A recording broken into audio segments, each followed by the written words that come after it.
Okay. Says we're live. Okay, I guess we are live. So this is session 16, I believe, of Rogues to Riches. And it is the 20th of November. Do you remember what time of day it was, Mark? Did you happen to have that written down by chance or no? It is Thursday. Yeah, it's Thursday. Do you know what time of day?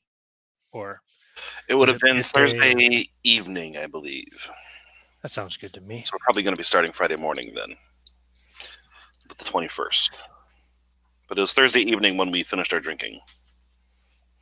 We'll call it Thursday evening because Andres can come stumbling back in after being missing for the last 8 nights. We're gonna do this one day at a time, Andres, before you come walking back into the. Oh wait, you guys were drinking in the fancy place, weren't you? Yes. Okay, so he's gonna come stumbling back into the drunken night anyway, because I believe that's where you had your rooms, Andres, right? Not in the fancy Correct.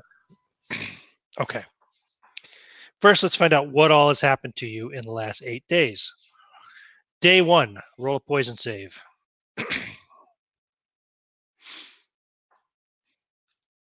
13.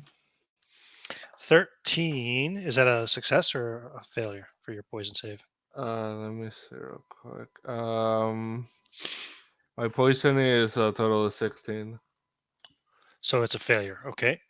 So the first night, you woke up stark naked in a local temple. Um, it was a Protestant church, and the priests were pretty pissed off about it, and they ran you out. Second day, roll a poison save.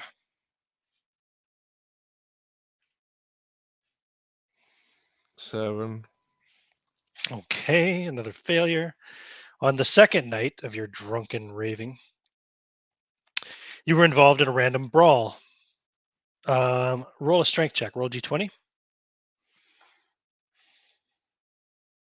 20. Oh, okay. Oh yeah, that's a failure for a strength check. Come to think of it, yeah. So, um, you lost 3 hit points and you got a black eye. Day three. Roll another poison save. 13. Another failure. You have another black eye and you lose 3 more hit points. Jesus. How many hit points do you have total normally? Your max, I mean. My maximum is 12. Okay, so you're down to half now. Ooh, hope you don't get that anymore. Okay, day four. Roll your poison save. Damn. That's it. 15. That's another failure. A minor misunderstanding with the local authorities. Roll a charisma check. So roll d20. 15. 15. What's your charisma? My charisma is 16. Oh, boom. You managed to talk your way out of it. So you don't go to jail. You just have to pay 40 silver pieces for a fine. How dare you? So subtract 40 silver pieces. Have you kept track of how much money you had on you when this all started? Yep, I have, and I'm going broke. Okay, you're gonna have to. You're almost out of money. You mean? You have money in the bank though, right? I actually got plenty of money, but yeah, I've been tracking it down. No problem. Just saying.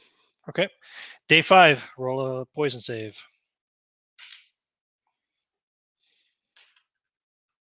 18. 18. That's a success. Day five. You're all right. Day six. 14. 14. One of us. One of us. You're not sure how it happened, but you've been initiated into some sort of secret society or weird cult. Did you really make out with an emu, or was that just the drugs? Roll an intelligence check.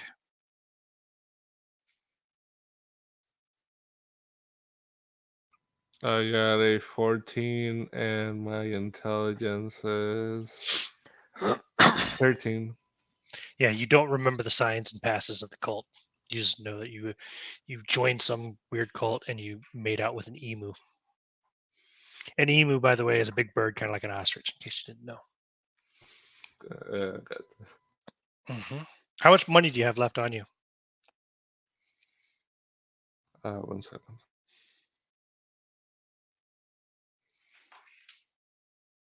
After the 40 silver piece fine.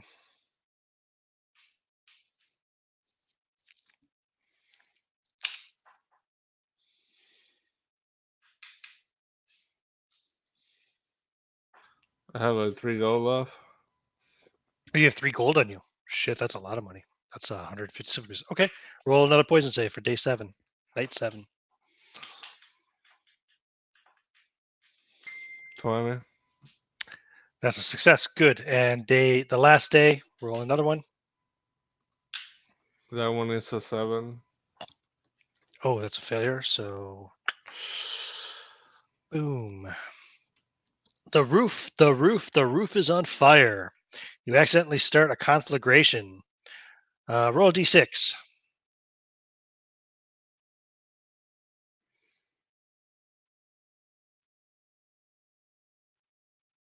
I got a 2. Oh, you burned down your favorite inn. Oh no. So this was last night. Great. You burnt down the drunken knight. Oh, God. Roll another d6, please.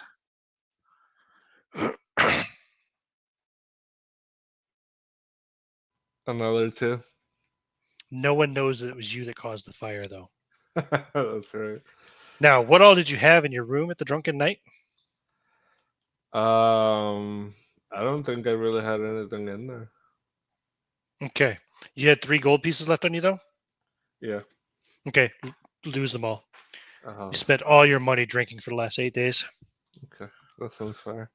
Did anybody else have anything the Black Knight? I believe you did, Rachel. Yeah, I also had the drunken night What did you have in your room? last night. Hmm? Were we all drinking? We were all drinking at the nice hotel, right? Yeah. I mean, Oh my god! So I mean, like realistically, my character wouldn't have carried much honor. There wouldn't have been a reason. I mean, like okay. we would have carried like a pistol and yeah, like realistically, like a pistol and like I don't even know if I would have carried my sword because Okay. I wouldn't be able to think of any reason. I wouldn't have had my chainmail on me because I'm not going to just walk around in chainmail all the time. Okay. So let's go item by item down your equipment sheet. Okay. Start at the top, please. All right. Off target. Number. Okay. Well, I at least had my traveling clothes on, so at least still have my clothes. Yep. All right. My chainmail. Chainmail. Chainmail survived the fire. It's a little bit blackened, fire scarred, if you will, but it survived. So you still have your chainmail.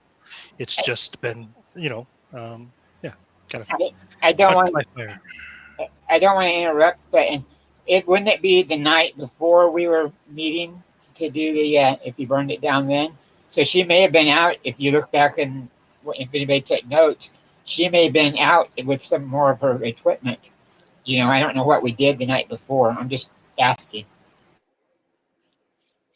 So she may have saved more than what she's thinking.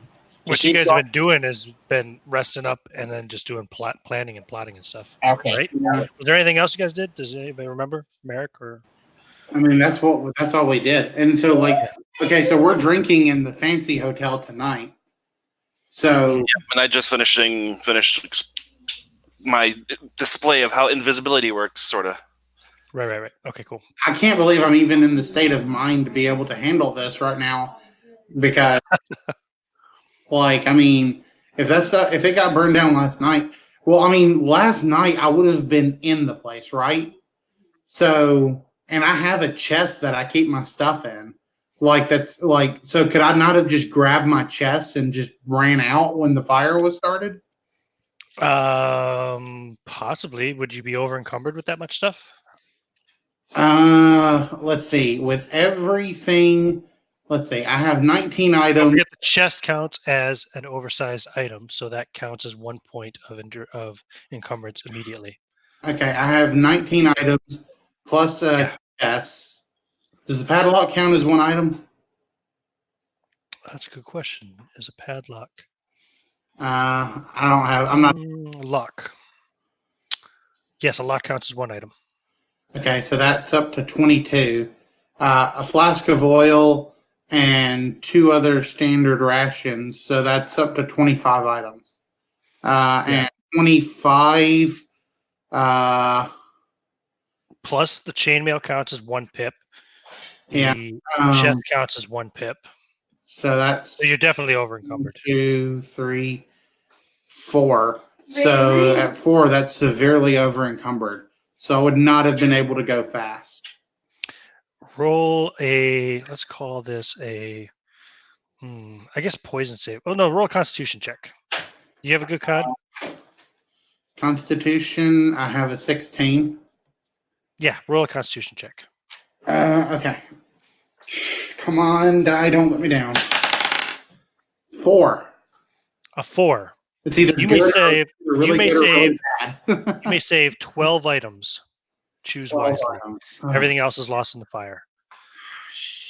And no, the chest does not count. You do not save the chest. Shit. Dude, fuck you and your drunken brawl. You better hope Rachel never finds out that it was you that started that fight.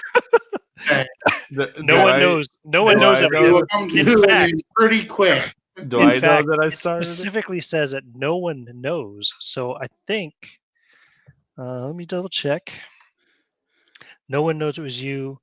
That one would have been your fellow carousers know you did. 5 would mean someone else knows, perhaps a blackmailer. And number 6 would have been everybody knows.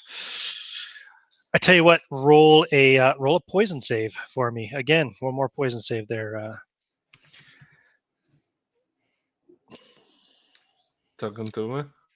Yes, to you, Andres. Does the chainmail I got a 5. Sorry. You got a 5? Yes.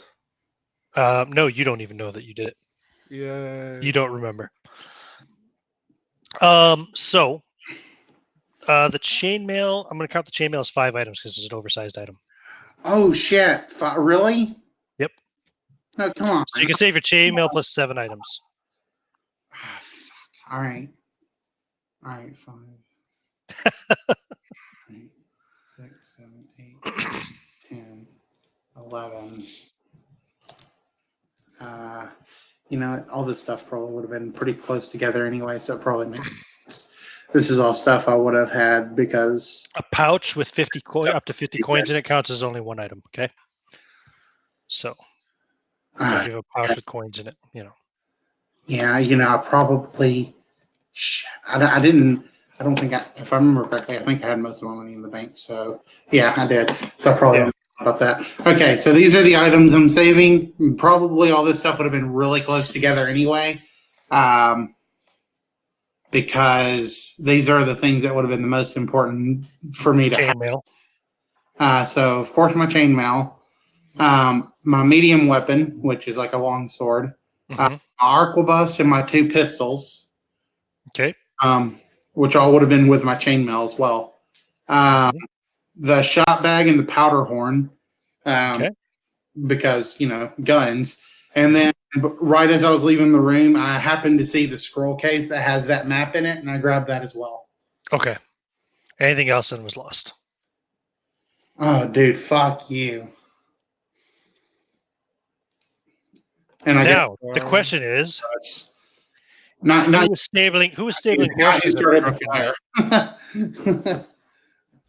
Oh, you didn't stable horses at the drunken night, right? No. You had to go to a different place. No. Yep, that's right. They didn't have a horse. Now, if I would have lost my war horse, I definitely would be finding out who started this fire. I. All right. So the drunken night burned down. The innkeeper cannot be found to return your deposits. So your deposits are lost with the. I didn't think he was going to. I wasn't even going to try. Yeah, even if you did find him, he probably wouldn't give it back. Yeah. And 2 people were killed in the fire. Oh. 2 exceedingly drunk revelers, people who were passed out in their rooms, didn't wake up during the fire. They were found dead. So, yeah, the Drunken Knight's gone. Yeah. So That was right. a very interesting result. Thanks for that, Jose. Yeah. So right now, Rachel is probably like, yeah, it's cool that you got fucking devil magic with you and everything, but I'm kind of fucking homeless at the moment, and most of my shit's gone. God, if the person who fucking lit that fire walked in this room right now, I'd fucking shoot him.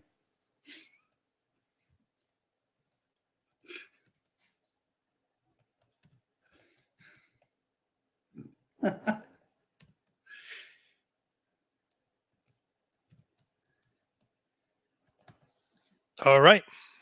So, Jose, Andres is got a massive hangover. He's got no money left in his on his person at the moment. Anyway, the bank is closed.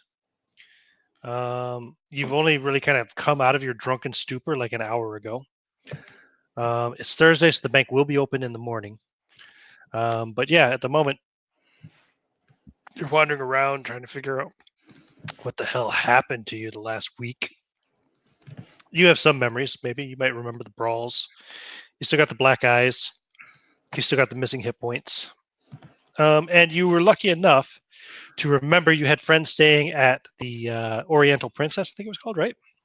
Well, my room was in the fancy hotel. Your room was in the fancy hotel? Yeah. Yep. Are you serious? Yes. Maybe I should have burned that hotel down instead then. That would have been bad because everybody else was staying. Oh well, no, it's But you think about this, guys. what's said is done. My stuff. If it was the fancy one that got burned. What's done is done. I mean, I can still Control Z. It's all good. So you stumble into the Oriental Princess and you see your friends sitting there just finishing up a round of drinks. You guys see Andres. You haven't seen him in 8 days, 8 nights. That Spaniard over there looks familiar. I would imagine like his clothes is all tattered from like the fighting and the falling into random alleys and stuff. Oh yeah, he And hasn't changed clothes either in a week. And so he would probably slowly go up to a table near them and just sit down, and he's just in the chair, kind of like trying to keep himself up. Like he keeps like, going back and forward, like he can barely stand. What in the blazes happened to you, man?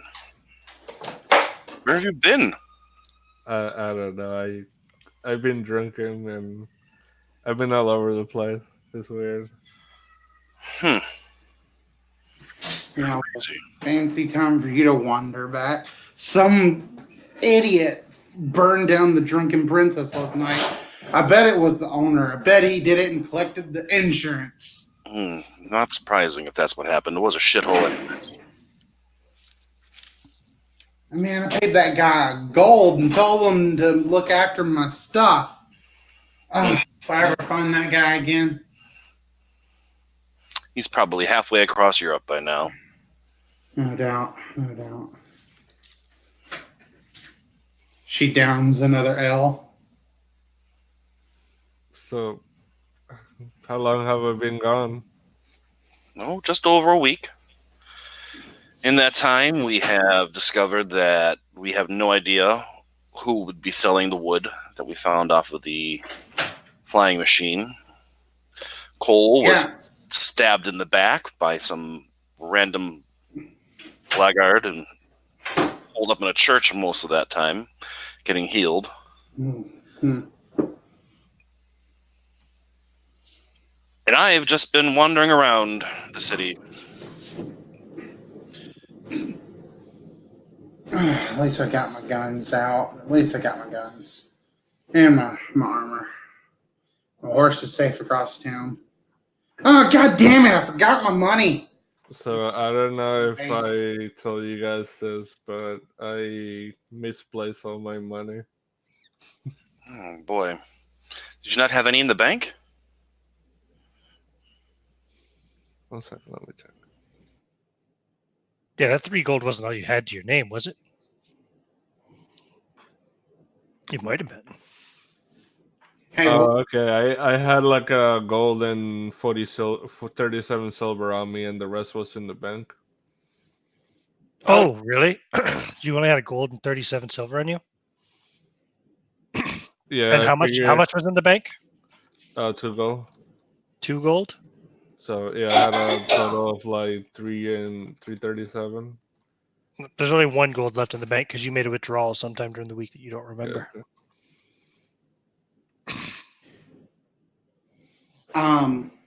out of character, who was it last week that kept giving gold, like 2 gold coins at a time to people? That was Merrick. That was sorry. That was Antonio. Antonio? He bribed a bunch of people last week. Last Yeah. session, I should say. Yeah, so Rachel, yeah, ask Antonio. He's got like more than enough money to go around.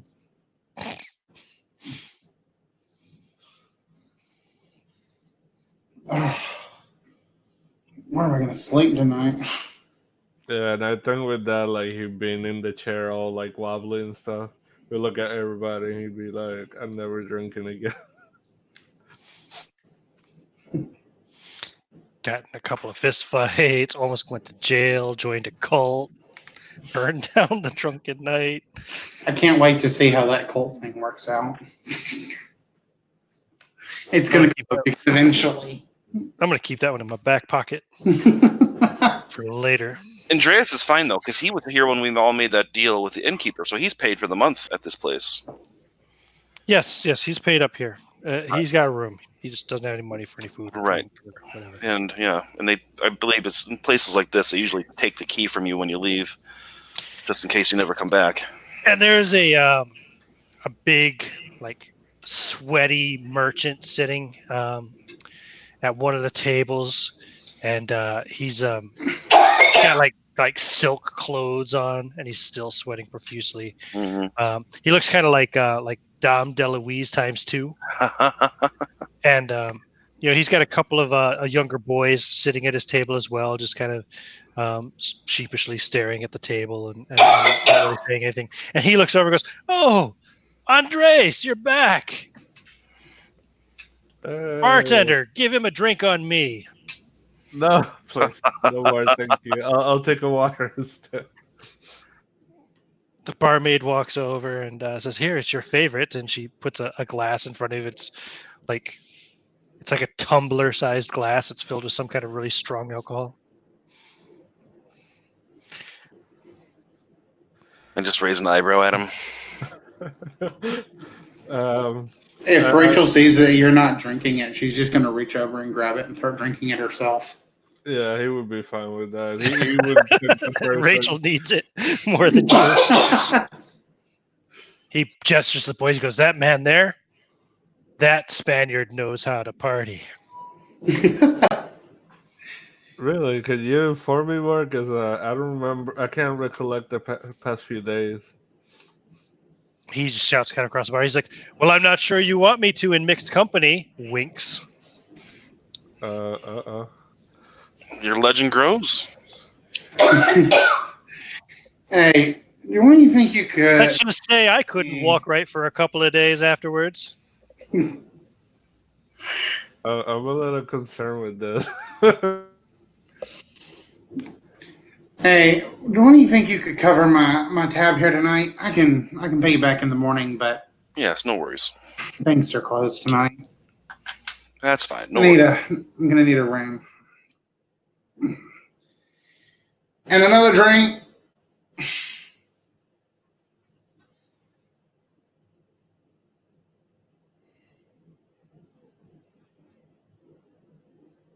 Yeah, I'll pay for a room for her.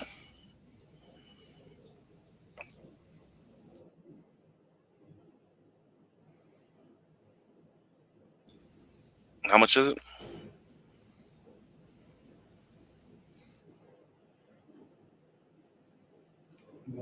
million gold. And if you're talking, you're muted. I'm sorry, I didn't even realize it was muted. Yeah, it's 25 silver for a night. Really? Wow. Mhm.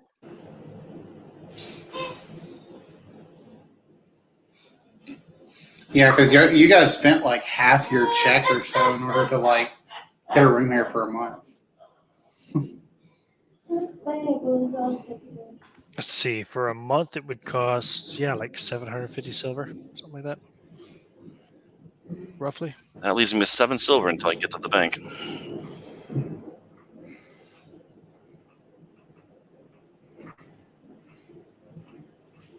I mean, I can always have her, or I imagine they wouldn't have a problem with somebody staying in one of our rooms, right? We already paid for it. Yeah. No problem. If you wanted to do that rather than spending the 25 silver to get her a room, if she's willing to stay in one of your rooms. I would look at Rachel, and I would be you're more than welcome to sleep in my room. You can have the bed. Yeah, okay, that'll be fun. Whatever. The huge merchant kind of overhears and says, "Don't mind the smell. I apologize." I don't even want to. I'm sure you have slept in worse. Okay. Do you want to fill Andres in on your plan at all? I think you guys had secured a plan for what you were going to do about the bandits. So we're pretty sure they must be operating off the river. So we're thinking of using that. Either that, no, we were going to wait for a caravan to leave and then follow behind by a mile or so to see if they get attacked, and if they do, just to watch and see which way they head. Keep out of sight, out of mind. Far enough back that we won't be considered a threat. Sounds like a pretty solid plan. Mm-hmm. I do have a little question for you guys. Yes. If we face them again and one of the flying apparatus happens to be intact, would you guys mind if I bring it back? We can, sure, I don't mind. Although I think No. Mute was not happy about them being about at all. I wonder if maybe it's a design of his that was stolen. I don't know. But we were paid to get rid of them. I don't mind keeping one, even selling it off for some gold. But if so, we really need to keep our employer in the dark because I kind of like how much he paid me. Indeed. I've never made so much money in my life doing it. Don't worry, I would make sure to keep quiet so he doesn't know. But there if were we some merchants in the inn that we were at when we were on our way to look for them that were interested in this flying ship. So. True. If we can't keep a ship, perhaps we can find the plans that they used to put them together. Oh, that would be even better. Imagine how much gold we could get for that. Indeed. Yes. He did say nothing about plans. He did say he wants the ships destroyed. Perhaps we can find the plans, though. Or maybe there's a shipwright there, or carpenter, or whoever they have who puts them together. And we can take them and sell them off. I like the way you think. There's quite a few ways we can go about it. They didn't seem too robust either. If we can, maybe we can take one apart and bring back the pieces. We would not lie when we say we had just made sure all the ships were dismantled. We didn't say anything about them being in a condition that they can't be mantled again. Mantled. Remantled. Indeed. Yeah. You guys, so you get him up to speed on the plan. Those two drinks, like you finish the first one pretty quick, and it's just starting to hit you as you start the second. They're really strong. It's basically like the equivalent of like a Long Island iced tea if you ever had a proper Long Island iced tea, where it's like fucking okay. Granted, they might not pour full shots of everything, but still like 5 shots in a glass. Yeah. Yep, powerful stuff. Yeah, Rachel's not used to having alcohol this good. She usually gets the cheap shit. Yeah, this is fancy, and yeah. Yeah, my niece recently got discovered that she was hanging out with some friends and they got these drinks. And like, I only had 2 of them. I'd never been more fucked up in my life. I'm like, well, what did you get? Turns out that like each drink, I say that with quotation, air quotes, was like 3 shots of Cuervo. Wait, isn't your niece like Well, barely 18? No, she's older than that. No, yeah. But yeah. I hope her parents don't listen to my games. Oh no, they know. Oh, okay. We were talking about it. Well, it's all fine then. Yeah, and he's like, yeah, my brother was like, yeah, you idiot. That's why you were so fucked up. It's like, now you know. Yeah, they'd rather they know their limits now. Whether it's to be so young again. I think I had my first ever. Long Island iced tea on my 21st birthday. Actually, I've never had a Long Island iced tea. I never wanted one because I read about it in a Wolverine magazine and I saw how fucked up one of the characters got about it. I never wanted to drink one.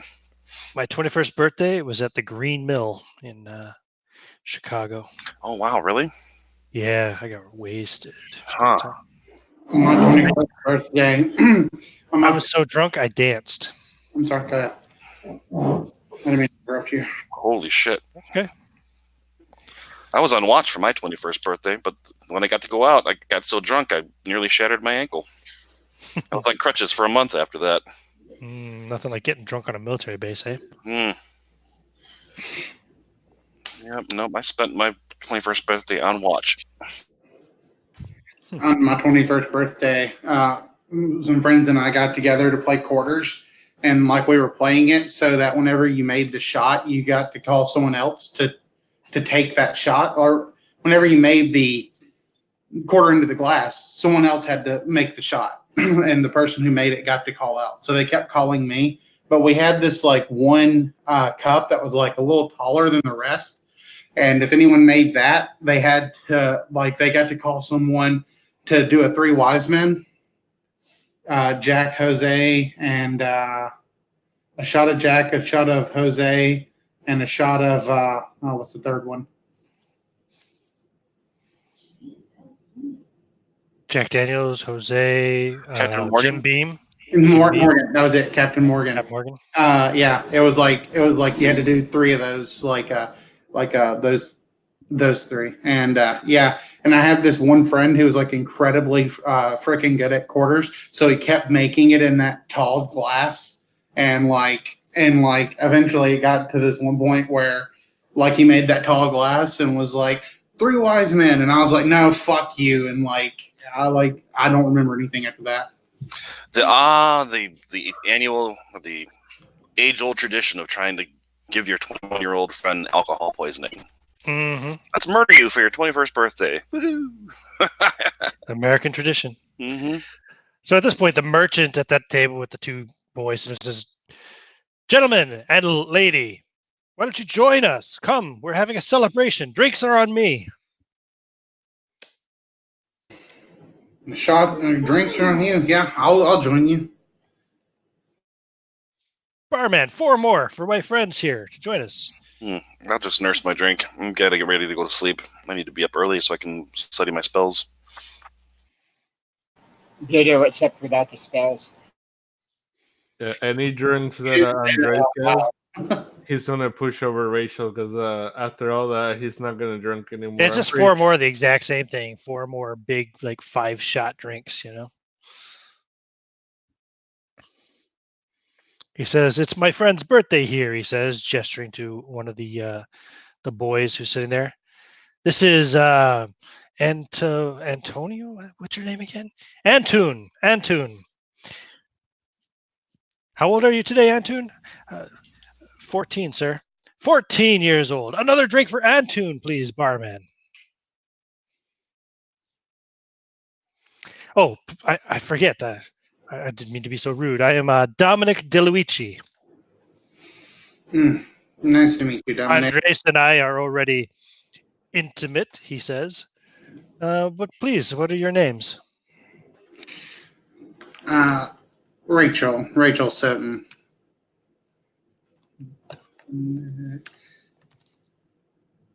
Dominic, what was it? DeLuigi. Just in case I need this. Seemed appropriate since I compared him to Dom DeLuise.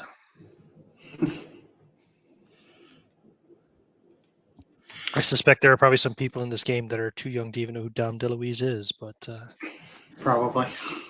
The merchant is named Delamici. DeLuigi. DeLuici. He spells it out for you. Did you show an interest? Do you introduce yourself? Rachel goes ahead and introduces herself, so tells him, she's Rachel Sutton. Oh, that's the different notes. Okay.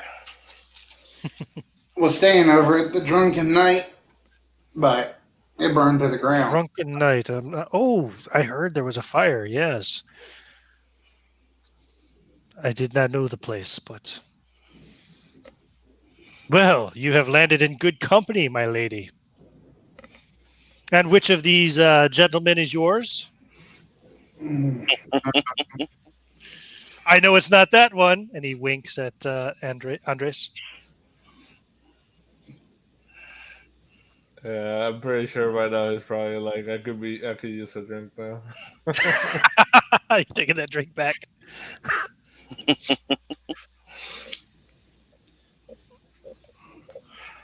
She is her own woman. Yes, none of these men are mine. I don't tend to keep much company of that sort. Well, it's their loss then, huh? One might say. Cole Waif, you say, is your name, yes? That's a very unusual name, even for an Englishman.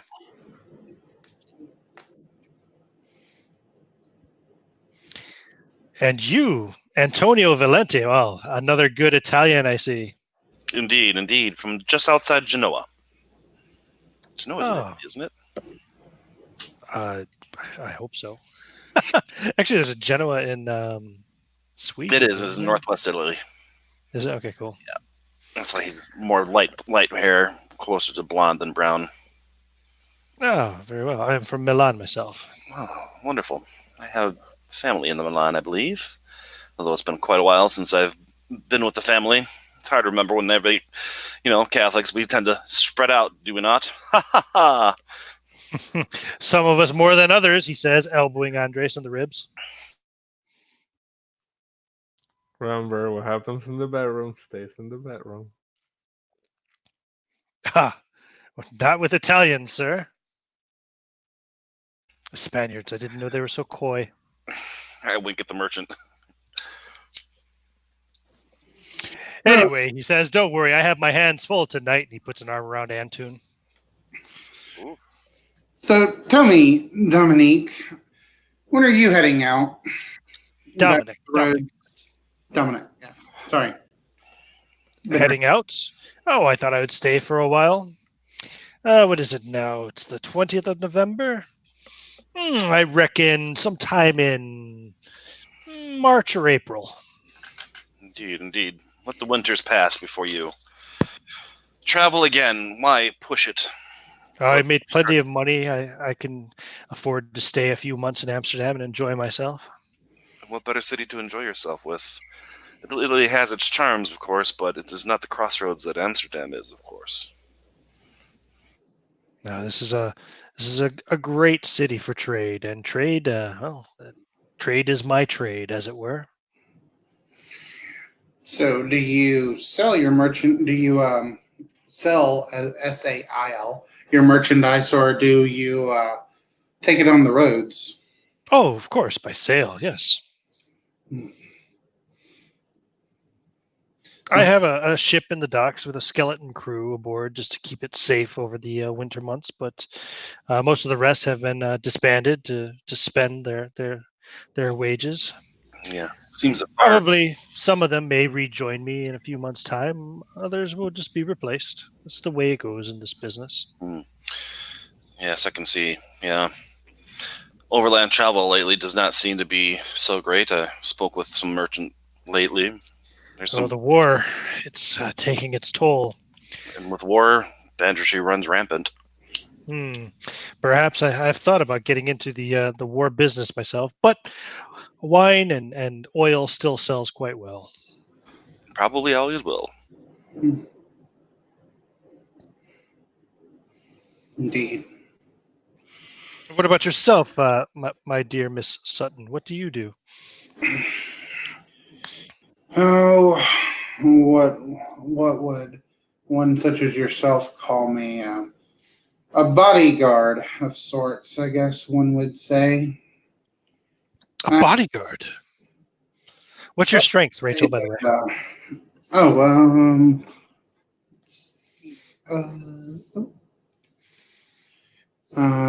13.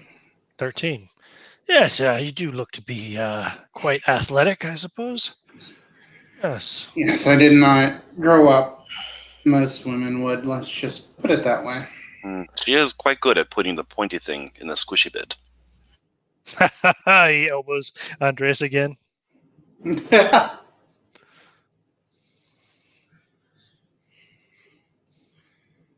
Yeah, if anybody's looking at him, he's probably like embarrassed, but at the same time, he's just like out of it. And he will continue on and just talking about nonsense. Oh, what do you do for a living? And talking just stupid stories. And he's getting drunker and drunker. And the boys that are with him are also rather drunk. He never names the second one, the one whose birthday it supposedly is Antoon. But yeah, he'll sit here and just keep drinking and buying you drinks all night if you let him. But I assume some of you at least. Before too long, I will take my leave and pretend to stumble out of the room. Oh, it's too much for this weak blood of mine, and head upstairs and go to sleep. I'm sure my door is locked and I have my iron pantaloons on.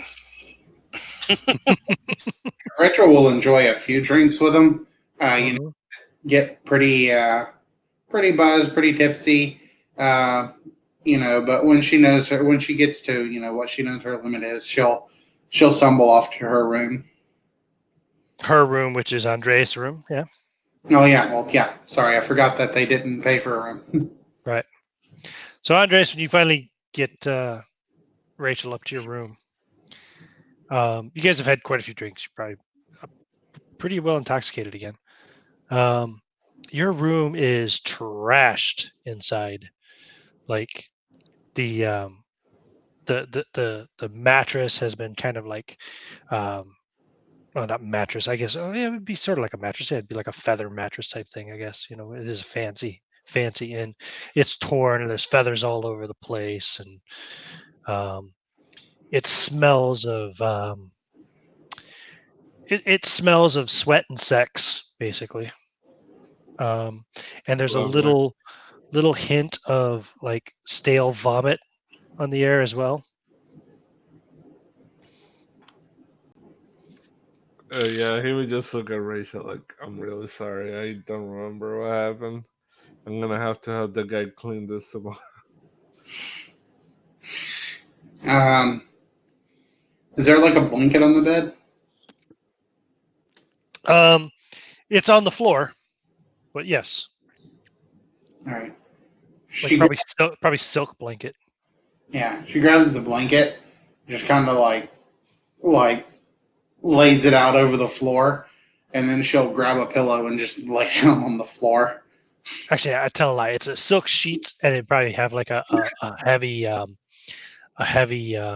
like down blanket, probably. Yeah, because wintertime. But yeah, no problem. You can lay out on the floor. Oh, you found the vomit. Nice.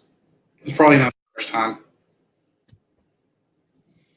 You didn't lay in it or anything, but you found it as you were getting ready to lay out on the floor. That's where the All right, I smells just come turn around and it'll be near my feet. from. Okay, fair enough. Rachel doesn't. Rachel's akin to roughing it. So that means that you, Andres, can sleep on the destroyed mattress. He's just gonna lay down wherever he falls at this point. It doesn't matter. Mm-hmm. Sure thing. Okay. Morning comes. You can all wake up, no problem in the morning. Rachel's probably just a little bit hungover. Not too bad though. Spell wise, I'm gonna just keep 2 instances of sleep that I had saved, and I'm gonna learn 2 instances of invisibility. Okay. So I don't have a force of forbidden for the first time in many months. Cool.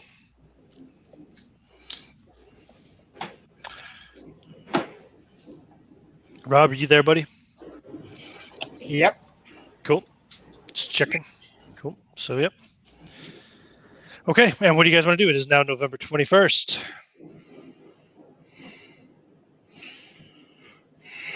We had agreed to head out in the morning. Was that the plan?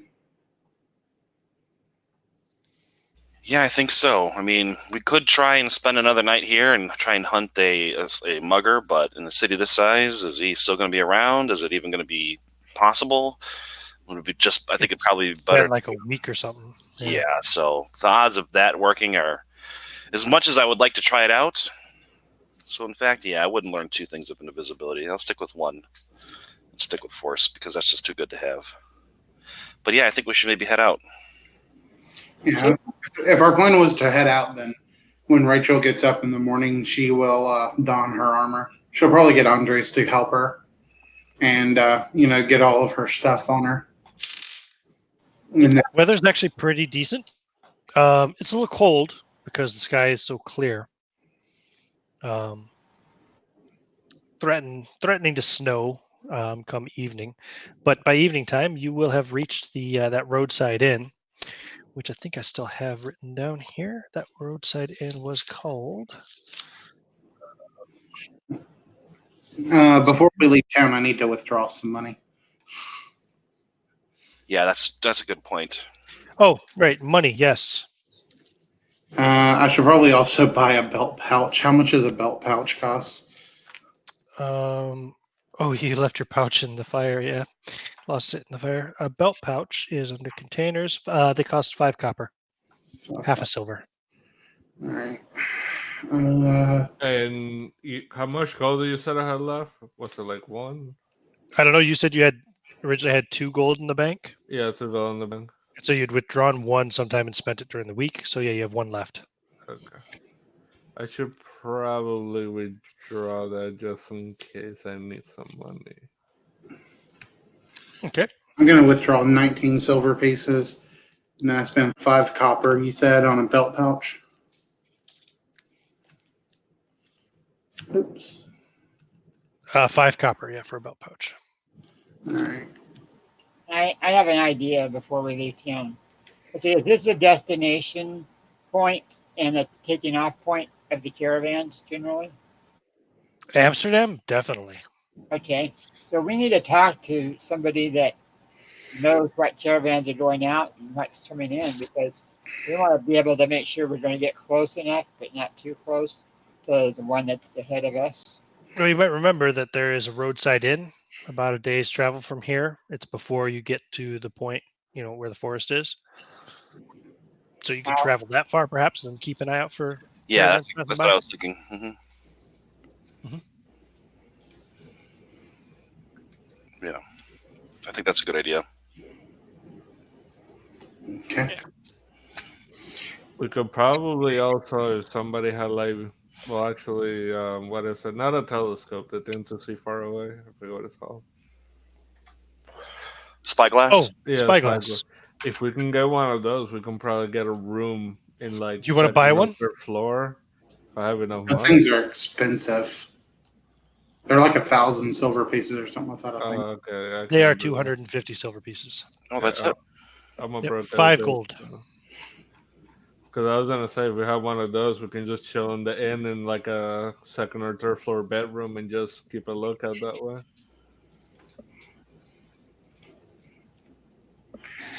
Yeah, no, we don't have enough for that. I could buy one.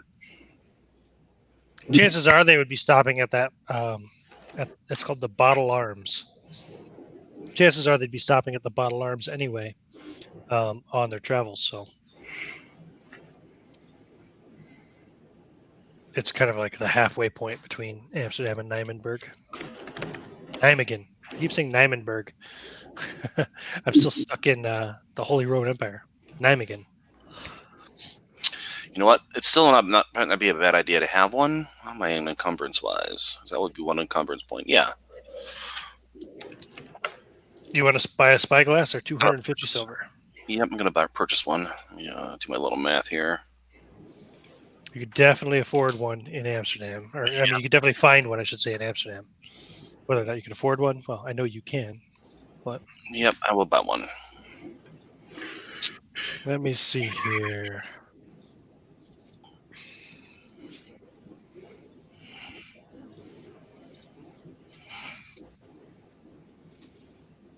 Cool. Okay. That leaves you with 1,954 silver. Rich bitch.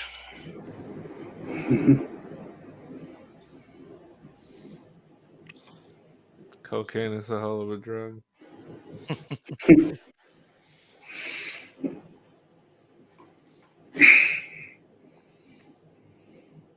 Okay. And that it? Then you're ready to set out? Let's see, we wouldn't need any rations, right? We're gonna be staying in an inn. So Yeah.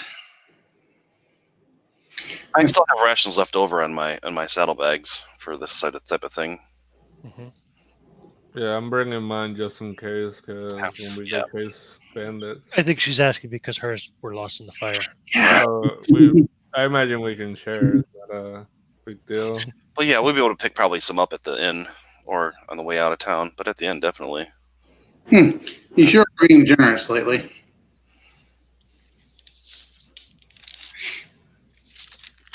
Lately, he's always generous. Me? Of course. Andres. Oh, I'm a gentleman. I'm always generous. Plus, you have saved my life many, many times, so I owe you. Fair enough. Okay, cool. So the first day to travel to get to the Bottle Arms, like I said, the weather it's clear, kind of cold as a result, but no inclement weather. You don't have any kind of really encounters along the way. You get to the Bottle Arms without any issue. The Bottle Arms is like a standard roadside inn. So an average room would cost you 2 silver per night. Yeah, and that would include lodging for your horses. Wow, 2 silver a night. Okay. Yep, 2 silver. All right, I'll go ahead and pay for the first night then.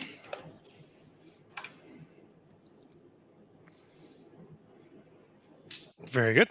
Let's take a quick bio break then. I gotta use the restroom and get a fresh drink. Sounds good. It looks like America's already done so, I see.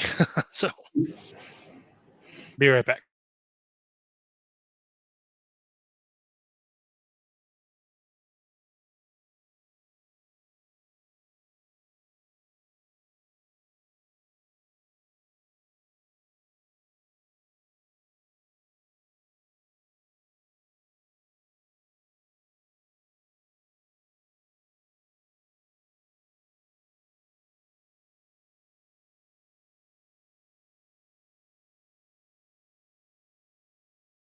I am back. Everybody went on a. Oh, okay. I'll be right back then.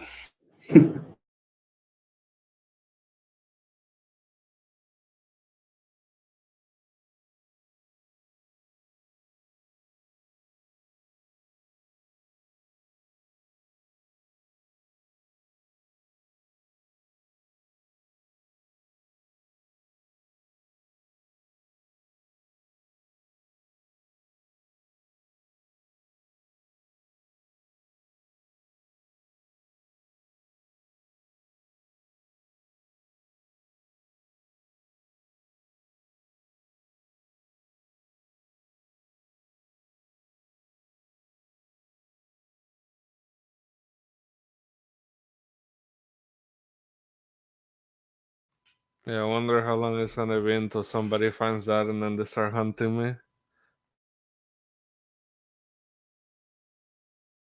Yeah, I think you'd be fine. Still kind of funny. Like I felt like almost every damn check.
So, was there any fighting last session? Only Cole getting stabbed repeatedly. Oh, I hope it's alright. Holy shit, Yeah. that's crazy. Yeah, he's better now. That's why we stayed in town so long. Mm-hmm. Can't blame him. I mean, it was like the one scene when I was chasing that guy with the cheap teeth and the bastard stabbed me. Yep. Basically.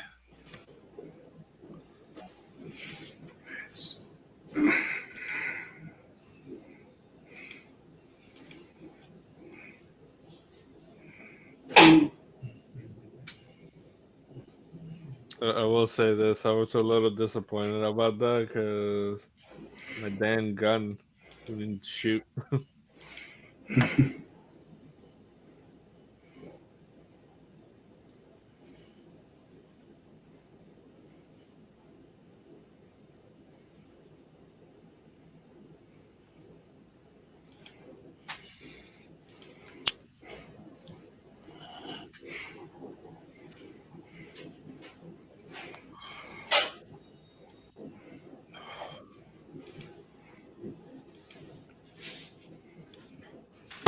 All right, I'm back. Actually, I won't turn the camera on until I'm sure everybody else is back. Yep. I'm here. I hear Merrick. Yep, I'm here. How do you hear me? Am I breathing heavy? And yeah, That bugged I me. don't think you're breathing heavy. I think it's just your mic always picks it up. I don't know why. I don't hear it at all until I listen to the mic, and then it's like, It's Darth the Vader. nature of the microphone, right? It just happens to be right there to pick that up. It's all good. And I would guess that Rob is probably there as well. I'm here. No problem. All right. So you reached the Battle Arms. You got secured rooms. Now let's see. That night, shortly after your arrival, actually, like maybe an hour, hour and a half after you get there, and just as it's starting to get dark, a merchant caravan shows up. Not a full caravan, more like a couple of wagons traveling from Amsterdam to Nijmegen, carrying. Actually, they are hauling weapons and armor. Not just going on to Nijmegen, they're going even beyond Nijmegen to move towards the front. Yeah, which would be further south from there, closer to like Eindhoven and such. Weapons and armor, you say? So they have two wagons. It's a small kind of operation, not a huge merchant group, more like a family of traders. So they got one wagon basically filled up with like swords and another one filled up with various bits of armor, breastplates, and it's mostly like the pikeman's type armor stuff, actually, let me pull open the thing. I'll tell you exactly what you got there. So they would have, here we go, period armor, buff coats, and um, the pikeman's armor, which has like, breastplate, uh, helmet with a face guard, gorget for the neck, tassets for the upper legs.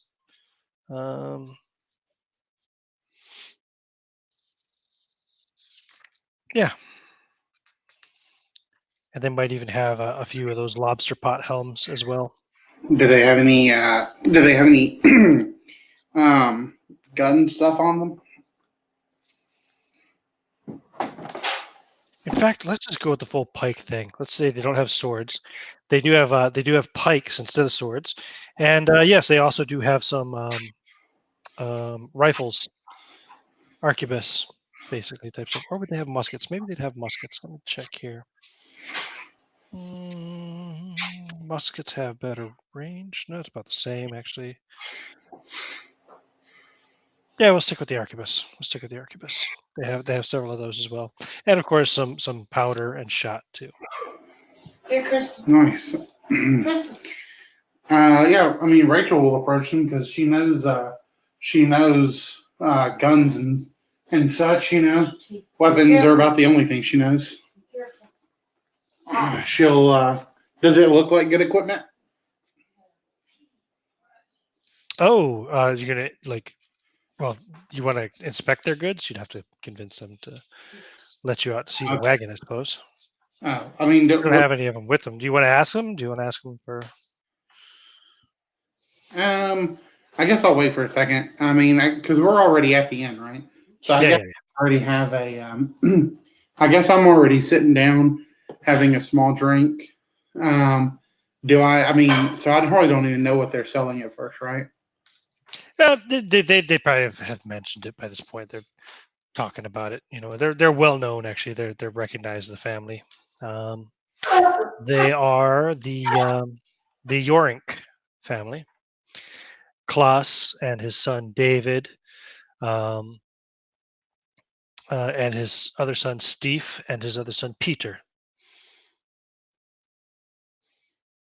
And they have two other people with them who look to be guards, similar to yourself. They're armored and such. They actually have swords, and nobody mentions their names. But If Rachel has been around weapons and stuff her whole life, is there a chance she would recognize these guys at all? Even if it was like, she would recognize when they maybe talk to her higher ups and such. so give me a D20 roll. Okay. Let's see. I rolled a 16. And what was your intelligence? And my intelligence. Lower than that, right? Let me see. My intelligence is a 13. No, I'm Okay. not familiar with the Yorink family. Okay. All right. Well, if The guards are, their armor looks to be pretty good quality, as do the swords that they're wearing at their sides. but they have mentioned that they're like weapon merchants. Yep. Yeah, they're probably talking to the barkeeper or something. Yeah, another haul of pikes and rifles and armor for the front.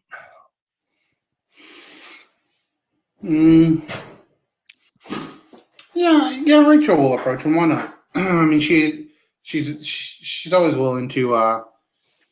Now. Okay. Well, one last question. Do they look like merchants, or do they have any kind of soldiery look to them? No, they don't look like soldiers at all. Okay. Well, then fuck those people. Rachel's gonna say, "Fucking stay seated." Her companions. Yeah, you see these men here, death merchants. They're the kinds who never actually get their hands dirty, but don't mind watching all the others die on the front lines. Sadly, there's a lot of those all over the place. No noble I've ever met has ever been a good one.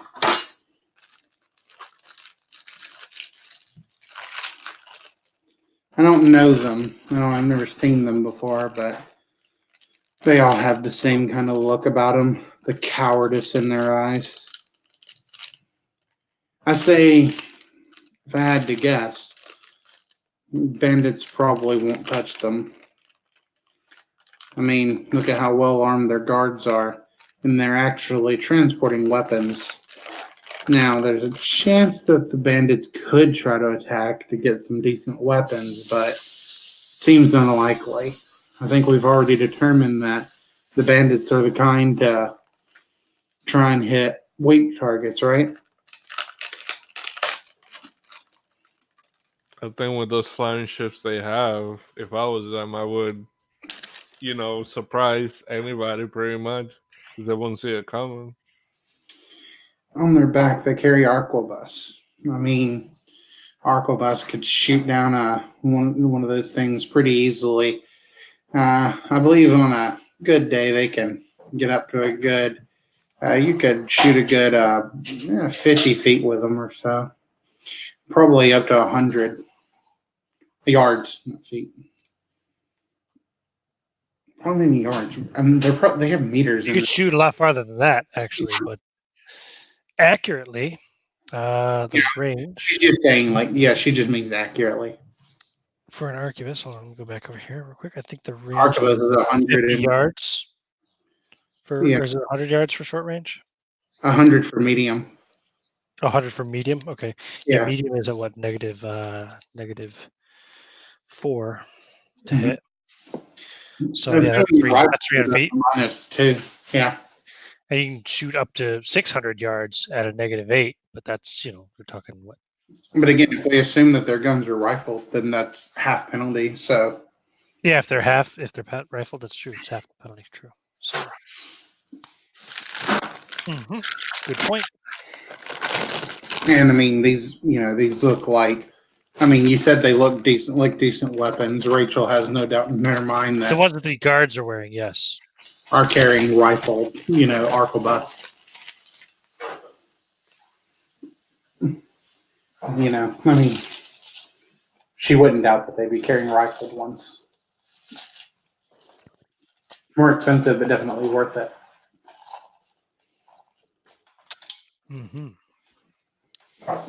So they'll hang out there and just eat. They won't drink too much. What about the guards? Do the guards look? I mean, do they just look like guards, or? Yeah, they look like possibly military. They definitely look like soldiers, like warriors, or something like that, fighters, whatever. Right. Maybe mercenaries. Who knows? Well, if there's only 2 of them, and then there's the guy and his 4 sons. His sons are probably aged like the youngest one's probably 15, the oldest one's probably maybe in his early 20s, and the father looks like he's probably pushing 50. All right. Sounds good. If the guards ever sit by themselves or anything, Rachel might try to go up and talk to them. Have a drink with fellow soldiers, but she definitely isn't going to have anything to do with the merchants. Let's see. Yeah. I mean, the Klaus and his 3 sons kind of retire early, leaving just the guards sitting there. Okay. All right. So once they go to bed and she sees the soldier sitting there alone, she decides, fuck it. I'll go say hello. Who knows? Maybe they have heard her name before. She's been in a few different battles here and there for various reasons. So she'll go up to them and she'll greet them with some kind of soldiery salute, maybe something where soldiers sometimes have things where they'll say something like Like I can't think of a specific example, but Sure, like I know what you mean, but some kind of slang Yeah. or something. yeah. So Right. And he'll kind of look up at you from his mug of beer and say, "You're a fighter yourself." yeah, I've been called that from time to time. That's a shame. I was hoping you were a whore. You wouldn't be the first. What did you serve in? What army? What force? Mercenary? Of a sort. What company? My service wasn't necessarily voluntary. Oh, Yeah. that's an English accent I detect. Yeah. You You know speak pretty how good Americans Dutch. are.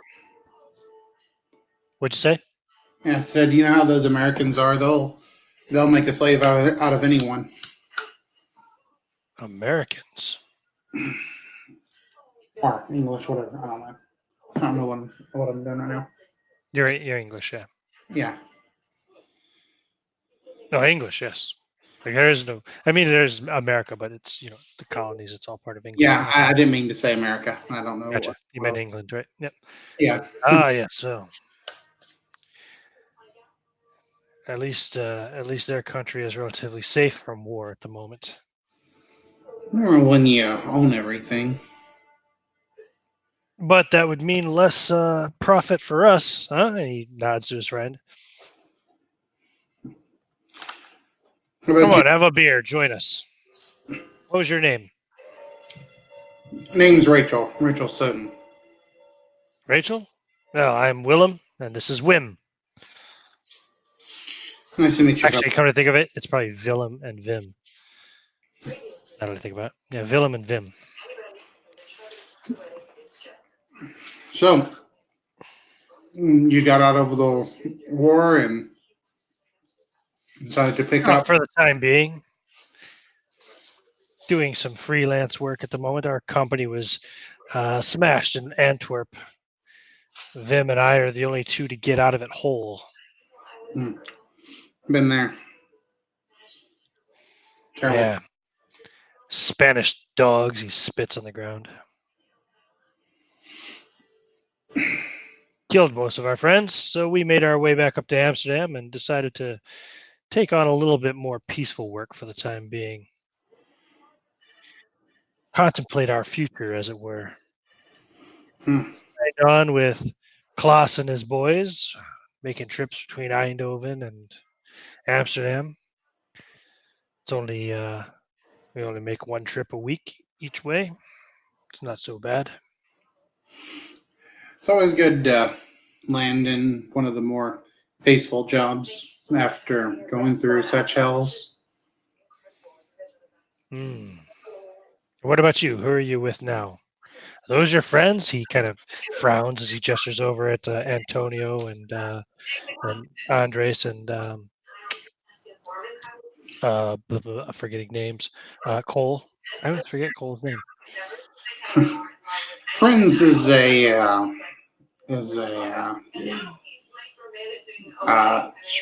fairly strict term. They're the current company that I'm stuck with. I work for a man who, he requests various different things, and I suppose he's one of those types who like the ragtag team that have a lot of different traits or whatever. That one there, he's got a Spanish look to him. Aye, and he's the one I have to protect the most, wouldn't you know it? By the way, Jose, Andres would have gained 1 hit point back last night now. All right. Just so you know. Can't take him anywhere without him getting in some kind of trouble, it seems like. Yeah, you want us to take care of him for you? Won't be necessary. You remember the part I told you where the Spanish killed all of our friends? I can understand your frustration with them. They're not very pleasant people most of the time.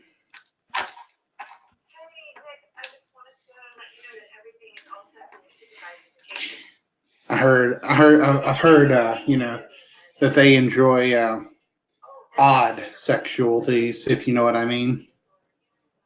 Hmm. You mean pigs and goats and the lot? Yeah, I've heard that as well. Yes, yes. I've never seen it myself, but there's been more than one occasion where he snuck off, and well, I heard baying in the background. He looks at you at first with kind of like a look of disgust on his face, thinking you're serious, and then he cops on that you're telling a joke, and he laughs.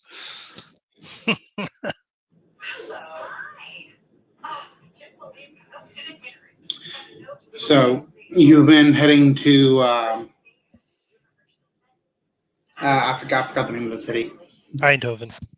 Eindhoven. I don't know if I'm pronouncing it right. Maybe it's Eindhoven. Looks like Eindhoven. Eindhoven. Eindhoven, I think. Yeah. So yeah, are you men heading out to Eindhoven? That's what we said. Been there's been rumors of banditry happening between the woods here and there. Oh, you mean the Florence bastards? Oh, is that what they are? That's what they're called. Their leader, I think his name is Florence. Rachel, she looks around like over her shoulders and she leans in and says, there are rumors that they have flying machines. She kind of nods. I wouldn't know anything about that. They tend to give us a wide berth. Oh, no doubt. No doubt you know how to use that arquebus.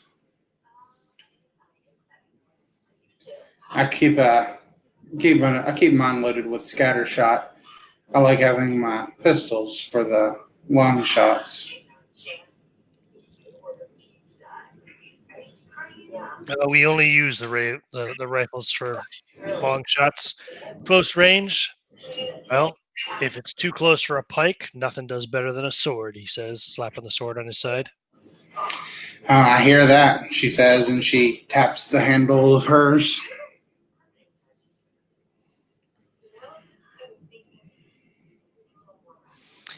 Yep, no, Florence bastards, whatever they're called, they seem to be smart enough to know to stay away from us anyway.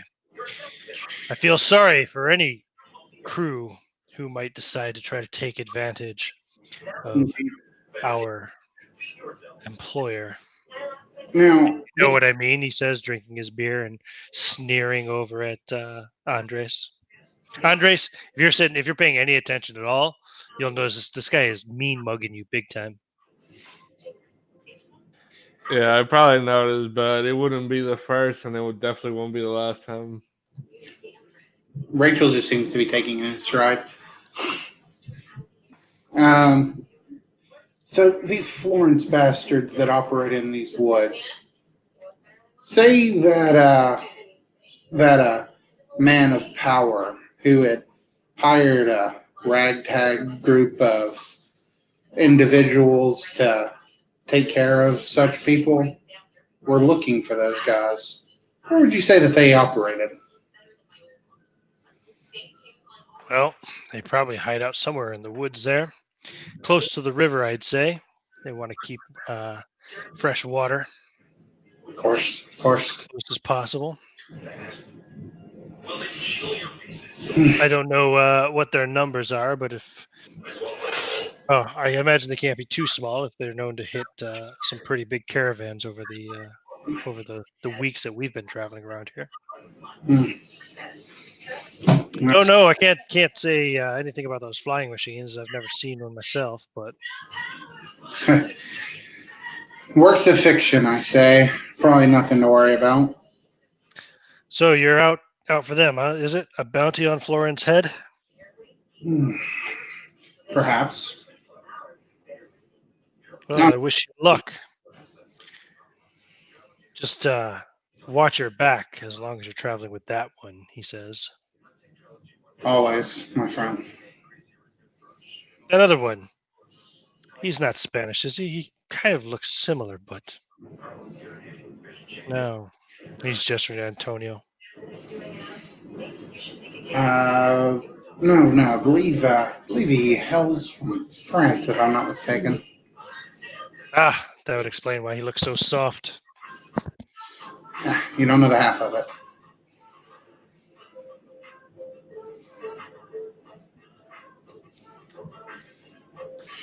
But yeah, Rachel will just enjoy some drinks with these guys. Shoot some shit, tell some war stories, and once everything is said, she'll head off to bed. After. Okay. Anything else anybody else wants to do while you're here tonight, or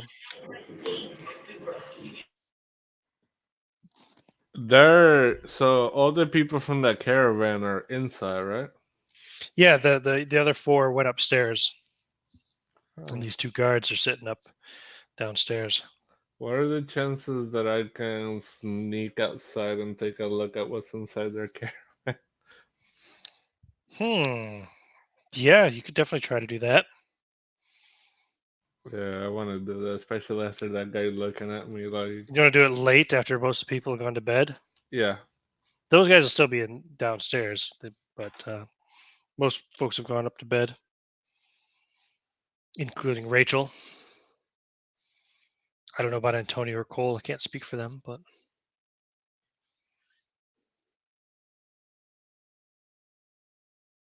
and neither can they apparently. So, oh man, I never turned my camera back on. My goodness, all this time. Oops. Anyway, why don't you go ahead? What's your stealth?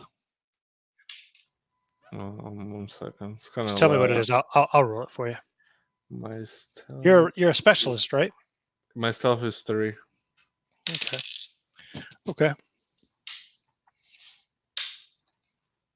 Yeah, so you're gonna sneak on out there. Yeah. There is a stable boy. But he doesn't wake up. He's still kind of snoring when you go in there. You get into the stables all quiet, like. I'm sleeping on the job. No, he sleeps in the stables. That is his Okay. job. Stable boy. Yeah, he would slowly approach the caravan and like look underneath it and see if he has a lock, and if he does, he would slowly try to get in there and see what's in there. No. I mean, they're covered wagons, but I mean, it's just cloth. There's no locking doors or anything of that sort on them. You want to just kind of lift up and take a peek inside. Yeah. Okay, odd or even. So it's even. Okay, this is looks like the pieces of armor. Pikeman's armor. You know what that is? Nope. Let me see.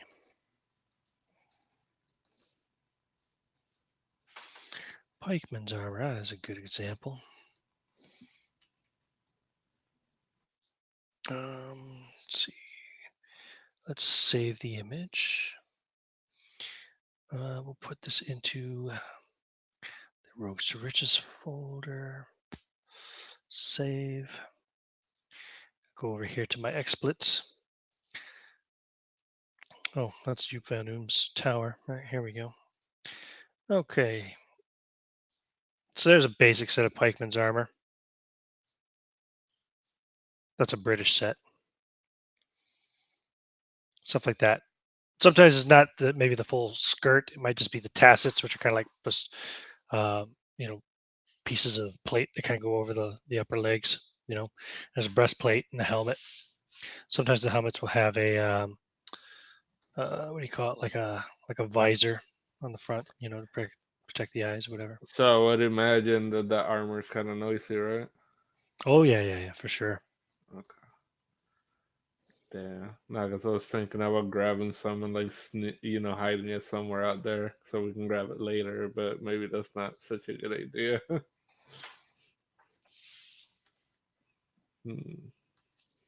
So can I get any further in there and see what else is in there? You want to look in their other wagon? Yeah. But you'll also find some bits of leather armor and stuff too. You'll find some non-plate armor in there too. Buff coats as well, stuff like that. You probably don't know what a buff coat is either, right? Nope. Buff coat.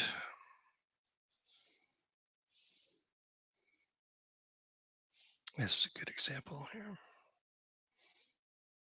Actually, here's an even better example. So let me copy. Save image, save image. We'll put this also in the same folder. Save.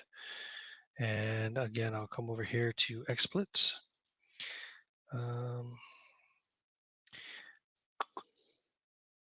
Should be able to put it right here, right next to the other one. So there you see, those are buff coats. Get the idea? Yeah, I got the idea. I wonder if that's better than what I'm wearing. Oh, I got leather It's armor. not. It's not. Well, one thing But that you could wear it. You could wear it over leather Oh. armor. It add a +1 to your armor class. You can Cool. wear it over. Well, what I want to try to do is find like a section outside where there's like shrubs or something that I can hide some stuff in, and I want to grab one of those armored things and hide it in there. So you go back outside to look for some shrubs or some hiding Yeah. places. Okay. And as you're kind of walking out and looking, you spot a bush. You go over to check it, and you hear heavy footfalls behind you. And you turn. You'll see those 2 guards approaching you from inside that were inside the inn. Oh, shit. Well, look at what we got here, Vim. Looks like somebody is taking an interest in the stables. Sneaking around in there while the stable boy was sleeping on the job, were you? It's just a good night to go for a run, have a nice ride, enjoy the mood.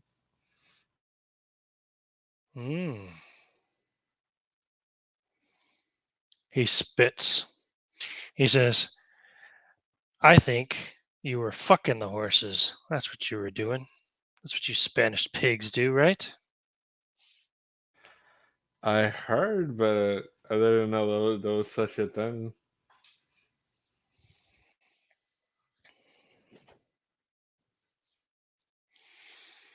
Why were you trying to like join me? Was that it? He starts taking off his armor. That was a Vim, joke. if he tries to run, shoot him. So Vim pulls his rifle down off his back.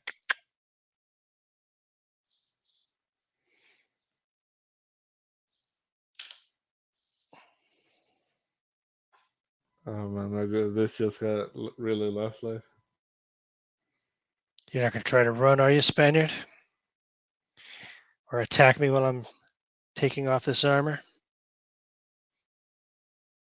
That really depends. If you're gonna try to fuck me like a horse, I might. Well, first I'm going to kick your ass. I might fuck you afterwards. It depends. Well, as long as you're gentle. You got any weapons on you that are visible? I know I got my pistol and my standard sword, but I don't know if it's visible or Those not. would be very visible. They're pretty big. Gotcha. You got to understand a pistol at this period is going to be longer than your forearm. Yeah. So, or as long as your forearm, at least if you're really tall like me. But yeah. So we got to leave our weapons aside and do this the old-fashioned way. He kind of punches one fist into an open hand. Okay. Or you want to keep the weapons and we make it a little deadlier. Yeah, maybe afterwards, and he'll drop his pistol and his sword on the ground. He also undoes his belt and drops his sword. And he comes forward to take a swing at you. Roll initiative. 1d6 plus or minus your dexterity. Before he does that, he would be like, "Would you mind if I shake your hand before we do this?" You want to shake his hand? Yeah, like a gentleman thing. All right. He steps forward and he swings. So he gets initiative. He's not interested in shaking your hand. What's your armor class with no armor? Oh, no, you are wearing your leather armor, aren't you? You have an advantage over him in that sense. But yeah, what is your armor class? 16. 16. Okay, he swings and misses. All right, so what do I swing? Just a normal D20 or? Yeah, D20 plus your melee bonus, whatever that is. Unarmed is 1d2. My melee bonus is 2. All right, on the roll, on the 20, I got a 6. Oh, so you miss also. Now I can roll initiative. And he's And on then 6. that's okay. D6 so plus that- your dexterity or minus dexterity, whatever it is. Okay, well, my roll was a 6, and my dexterity bonus is 2. Oh, then yeah, you're both on 6 then basically. You both go same time. You throwing a punch or what are you doing? Sure, I'll throw another punch at him. Okay, he throws a punch at you too. He misses for sure. Go ahead and roll your. I got a 4, I miss. Okay. Next round initiative again. He's on 4. 2. And he swings and misses again. God damn. I got a 1. Oh, so you miss also. Next round initiative. I'm on 4. 5. You're first. All This is right. like the worst fist fight ever, man. This is like And, round 5 and nobody's hit anybody yet. I got 11 on this one. Still misses. He's got an armor class of 14 with his. Yeah. Man, he must be a hairy ass dude. Oh, he hits you this time. That's Ooh. a 18. No, sorry, that's a 20 to hit. So and it's going to do 2 points of damage. Nice. Now, for the damage on this, just mark it separately because this is not permanent damage. It's just fist fight damage. Okay. So this will heal in theory overnight, unless he kicks the shit out of you once you go down. And you said 2, right? 2 points. Good. Okay. Next round initiative. 2. Again on 4. So he swings. That's going to be a 15. So 15 misses you, right? You have 16 armor class? Yeah. Yep, you missed. I got a 7. Next round. He's on 4 again. I think this die is stuck. Ooh. Okay. I got 6 on this one. Roll. You're first. Yes, I got a 20. I guess just roll his hit points too. See what he's got. Yeah, okay, cool. So what's the You got damage? 20? 1d2. 1d2. Damn, I don't even have a. You said 1d2? Yeah, d2. Just roll pick odd d4. for 1 and even 2. Yeah, that too. That can work too. Okay, I got a 2. Okay, so you do 2 points of damage to him. I'll keep that in mind. Boom, boom. He's got that many left. Okay. And he goes after you. So he swings and misses. Initiative next round. He's on 3. Yeah, 5. Go first again. 17. Okay. A 17 for initiative. No, for. Oh, no, 17 to hit. You rolled a 5 yeah, on initiative. Yeah. yeah. 17 will hit. Damage. 1. Okay. He's got that many left. He swings and he gets a 19, so he hits you for 1. Next round initiative, he's on 4. Okay, I'm at 5. You And can I go first, missed. sorry. I got a 10. Okay, I got a 21, so he hits you for 2 more. Yeah. Initiative. He's on 5. Let's see. I'm at 3. So he swings first. That's a 19 for 2 more. I got 18. That's a hit. Damage.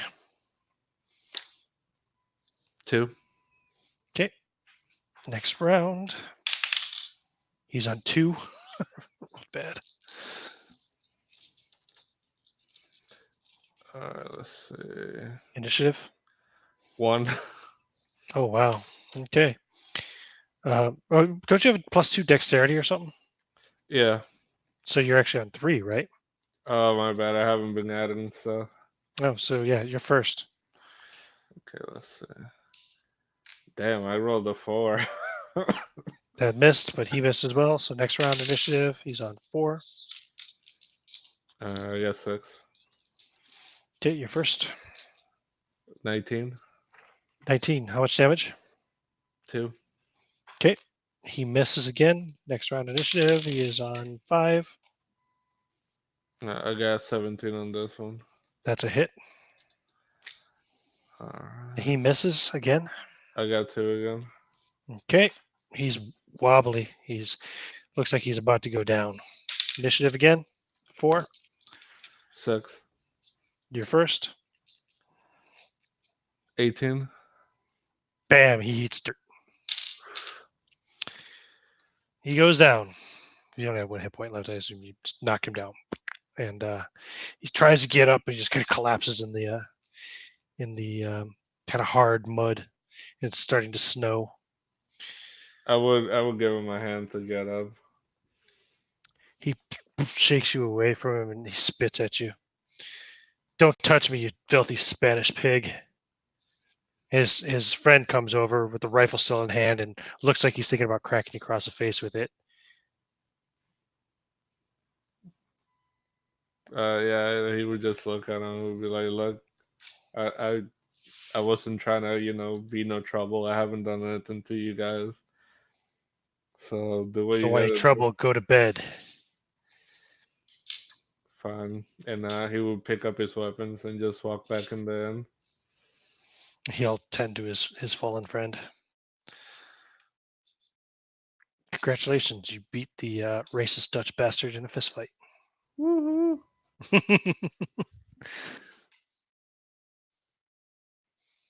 Okay. After that, one of them stays in the stable, and the other one goes inside and stays in the common room downstairs. Sleeps there. The night will pass. They'll be up early in the morning with the merchants getting ready to leave. If any of you are up early, you would also see them getting ready.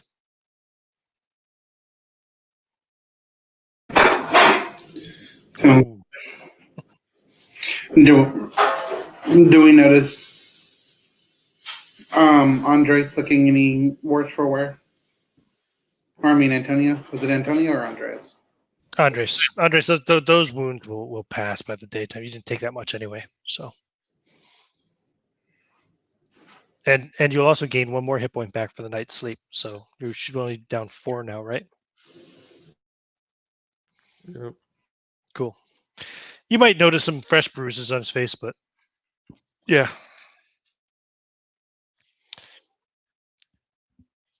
Or maybe a split lip or something like that. You fall out of bed.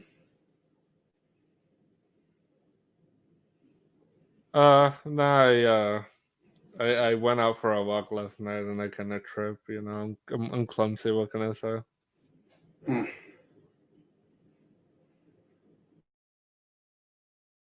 So, what's the plan for today? Well, like I said, I don't think those bandits are going to be attacking these guys. From what they told me last night, they seem pretty confident that they can handle these guys. They also suggest that they also say that these bandits have supposedly been hitting some pretty big caravan over the past few weeks. So the numbers of these bandits might be relatively high, though they didn't give me any estimates.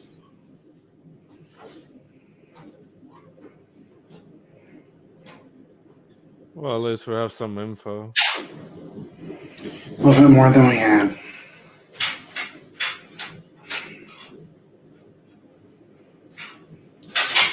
So,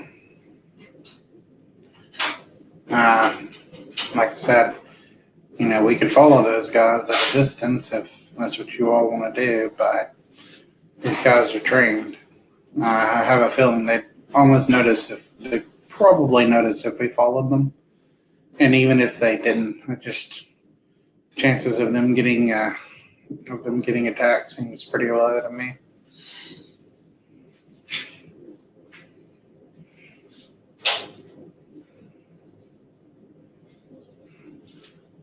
Hey, Crystal.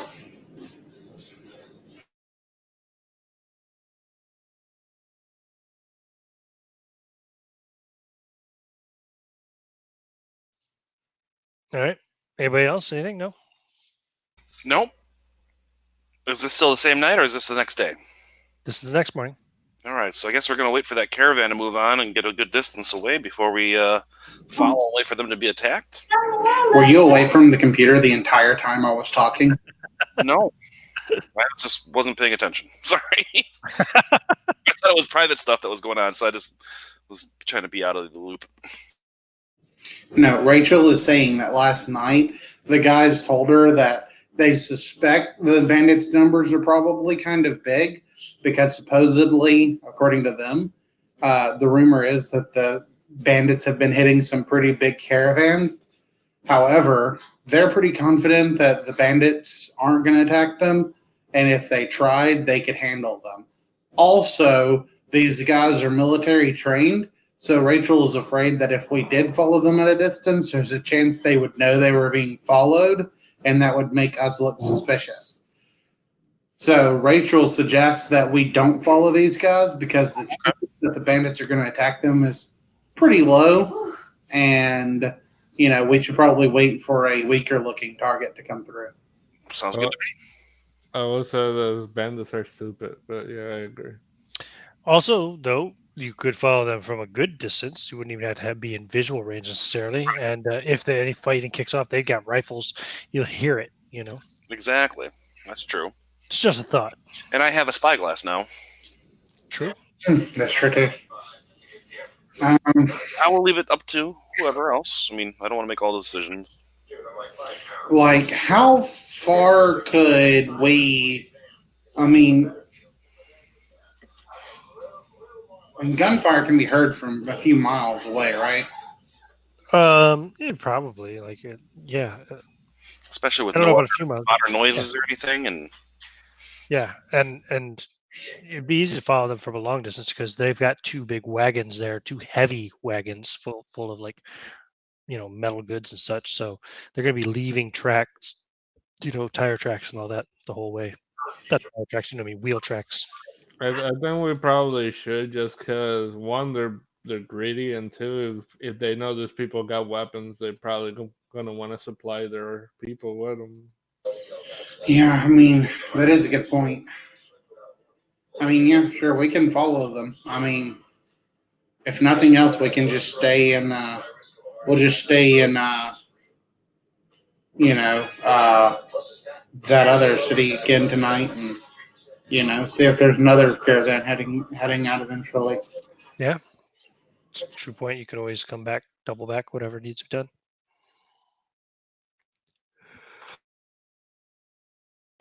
So I guess maybe have breakfast while they are headed out.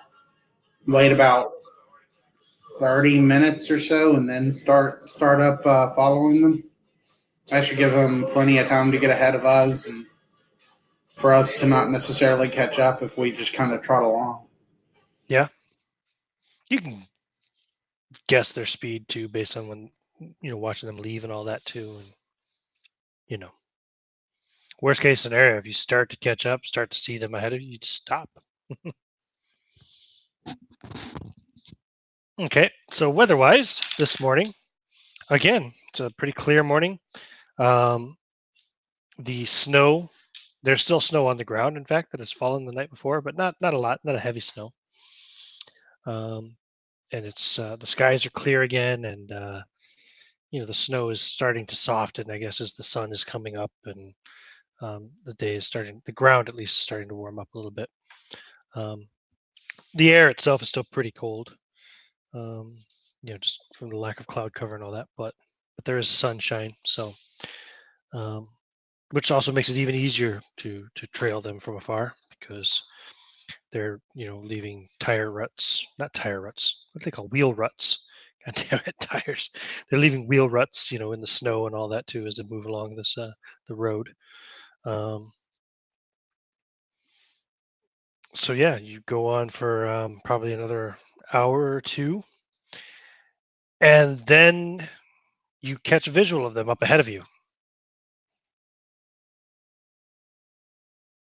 Meaning you somehow, despite all of your best guessing and trying to rate the speed, somehow you've still managed to catch up to them. And they're at a good long range. Rachel will ask Antonio to look through his spyglass and see if they, see if they look like they're still okay. All right, I'll do so.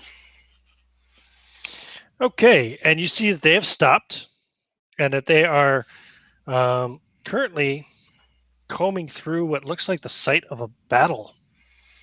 There are 3 busted up wagons there, several dead horses, several dead people, and they seem to be going through, checking the wreckage and stuff themselves. The Klaus and his sons, and the guards have their rifles out and are looking around nervously, kind of watching the sky. Okay. Not so much looking back at you; they're looking more ahead and watching the sky. Right. Well, it had us, when we spotted them, I think we would move off the trail and kind of get some foliage between us and then peer from around a tree. Sure. Just in case you want to look back. Mm-hmm. So I'll relay that information and say, hey, if that is the attack, after they move on, perhaps there's a trail we can follow. Because they're not going to follow it. Yeah, true. It's not a bad idea. Plus, we're gonna see if they took any captives by tracking their footprint. Sounds like a good idea. You never know what those brothers might miss as well, so might as well have ourselves a little scavenger circle. Cool. So you want to watch them from afar until they move on? Yep. It doesn't take too much longer. Not finding really not appearing to find anything of any interest amongst what remains. Eventually, they load back up and they move back on with haste. Yeah. So once they move on well out of sight, even behind your spyglass, you feel safe to move forward again. All right, let's go and check this battle site out. All right. So you find, like I said, 3 wagons that all show some signs of damage. Mostly Fire damage? Yeah, some fire damage. You find the bodies of more than 8. You're going to find the bodies of 11 men, 3 of whom have. Let me see here. Oh, yeah, Rachel would be able to recognize too. Is anybody else a fighter? We got a fighter. We've got a magic user, and is it 2 specialists we got? Cole is a fighter. Is he? I thought Yeah. Cole was a specialist for some reason. No. I'm mixing him up with somebody else. Got it. Cole's a fighter. So yeah, you get 2 fighters. Be able to tell that 3 of these guys were fighters for sure. Although they you notice they're not wearing much clothing, especially for the weather, and it's safe to guess that they've been stripped of whatever they were wearing, probably armor. You don't find any sign of any weapons remaining, although you might find an empty scabbard that was left behind that they just forgot to grab up or something. The other 8 seem to have been civilians. You're guessing probably merchants. They're softer. You know what I mean? They're not. They don't have the physique of a fighter. They don't have any personal possessions really left on them. In fact, you notice like none of them have any kind of like heavy winter cloaks or anything like that on them. And you figure they probably did when they were traveling, so they've probably been robbed of those as well. The wagons themselves are pretty much barren, although one of them anyway, that had a good amount of fire damage has some debris left inside of it. You can guess where part of it caught fire. It looks like they were probably transporting silks and linens and stuff, linen and cloth and whatever, based on the remaining debris you find. And what else is there? Oh, and of course, let's see, there was 3 wagons. You'll find a total of 5 dead horses. Now, the interesting thing will be looking for tracks, right? You do Yes. find tracks heading back into the forest, although not on the road, off the road. Does anybody? Yeah, we have a specialist here, right? Do you have what's the name of that skill? Bushcraft. I mean, you have to have at least 1 point in it, I guess. But Andres, Well, I got 1 point on that one. The one that I'm really good at is search. right? Yeah, roll a bushcraft for me. Oh man, that's horrible. Search, no problem. That's what I'm saying. You find the tracks, no problem. Bushcraft is more to try to identify tracks. Can we all try bushcraft? I roll 6. No, I think only the specialist. It would make sense for him to do it right now. Okay. You're not sure how many, but there's multiple boots and also horses as well. And yeah, and you can find you can see which direction they lead in. It's impossible to guess the numbers really based on the way Right. they He travel. would definitely point it out, and he would say whatever they took, they definitely went this way. There's a lot of tracks going to the woods there. Were there So clay they are shards among the clay shards among the wagons? yes, definitely. So yeah, they definitely use those fire pot things. hmm Yep, you'd be looking out for that, and yes, you would definitely find those. Now, the road continues south through the forest. These tracks head southeast towards the woods, away from the road. Shall we try and follow the tracks, or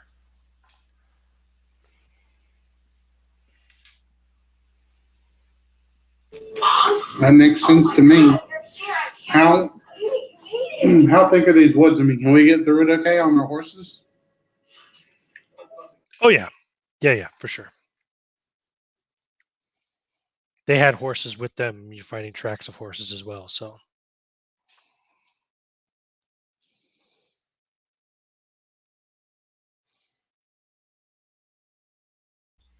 all right? Let's So I guess the specialist is leading right. The one good thing is that if we find them, they're not gonna expect us, so we'll have a opportunity to take advantage of that. Definitely. And there's seemed like a rather large group, so it would probably be fairly easy to follow. are Just you going to continue riding your horses, or are you going to walk your horses? Well, how cold were the bodies? Like, how cold was anything fresh, or had they been there for a while? No, they'd been there for a while. So I think we could ride the horses for now because they're not going to have stuck around the area. But just, I mean, keep an eye out for lookouts and whatnot. But I think we could ride the horses, unless anybody disagrees. I mean, if we do that, as long as we don't go too fast, I think we should be all right. Or we can walk the horses with us. I mean, I am no tactician. Rachel is in combat. Does she think that walking the horses would be a better decision? Well, it'd be stealthier. You'll make less noise. And also, you'll be moving slower, so it'll be easier to make sure you keep following the tracks. Although the tracks are pretty easy to spot right now, anyway. So. Yeah, we'll move slower, but also we'll move quieter if we're off the horses. Very good. All right. I'm all for it. Yeah, that sounds like a good idea. Plus, at least if we bring the horses with us, if anything happens, we can get our horses and get out. Yeah, there you go. Good idea. Okay. Yeah. So as you kind of like walking the horses into the trees and following the tracks, and then once you get into the forest, you're glad to have dismounted the horses because it's a little bit harder to follow the tracks in amongst the trees. Also, while there's not as the snow wasn't as thick that it probably fell here in the trees in the forest, um, it's stuck a lot better to the ground. Right. Hasn't melted as much. Yeah, there's not as much sun hitting the ground here, and yeah, you realize that walking the horses is probably the best idea now that you're actually moving in amongst the trees in the forest. Tip my imaginary hat to Rachel. Not in response. I'm guessing since Antonio was doing the tracking, he's at the front. Andres. Sorry, Andres. He's It's an A done name. some really shitty tracking, but he's definitely tracking. Yeah. Right. You're able to keep the trail though without too much trouble. And actually, you walk for another hour, and then another hour, and it's like midday. And yet another hour, and now you can hear the sound of the river, and you're starting to get closer to the river. And you go for probably about almost another hour before you pick up a smell that's very familiar. You can smell burning wood. You smell campfire. Wood smoke, I guess, really more accurately. What you smell? Are there any? I know we're in a woods, but are there any like particularly tall like trees that look like they would be kind of easy for someone to climb if they weren't wearing like metal armor? Yeah, absolutely. There's lots of trees. As you want to find a particular tall one that hopefully can kind of poke out above the other trees. What does Antonio wear? I wear leather armor. Okay, so Rachel would say to Antonio, think you could climb, that tree. She'll point to one that looks kind of tall and easy to climb. See if you could maybe use that spyglass of yours to, find some smoke or something. Oh, I think I could manage that. I'm actually rather strong and dexterous for a mage. Hey, cool. Mm-hmm. All right. Let's see here. Yeah, just give me a dexterity check. Just roll a d20.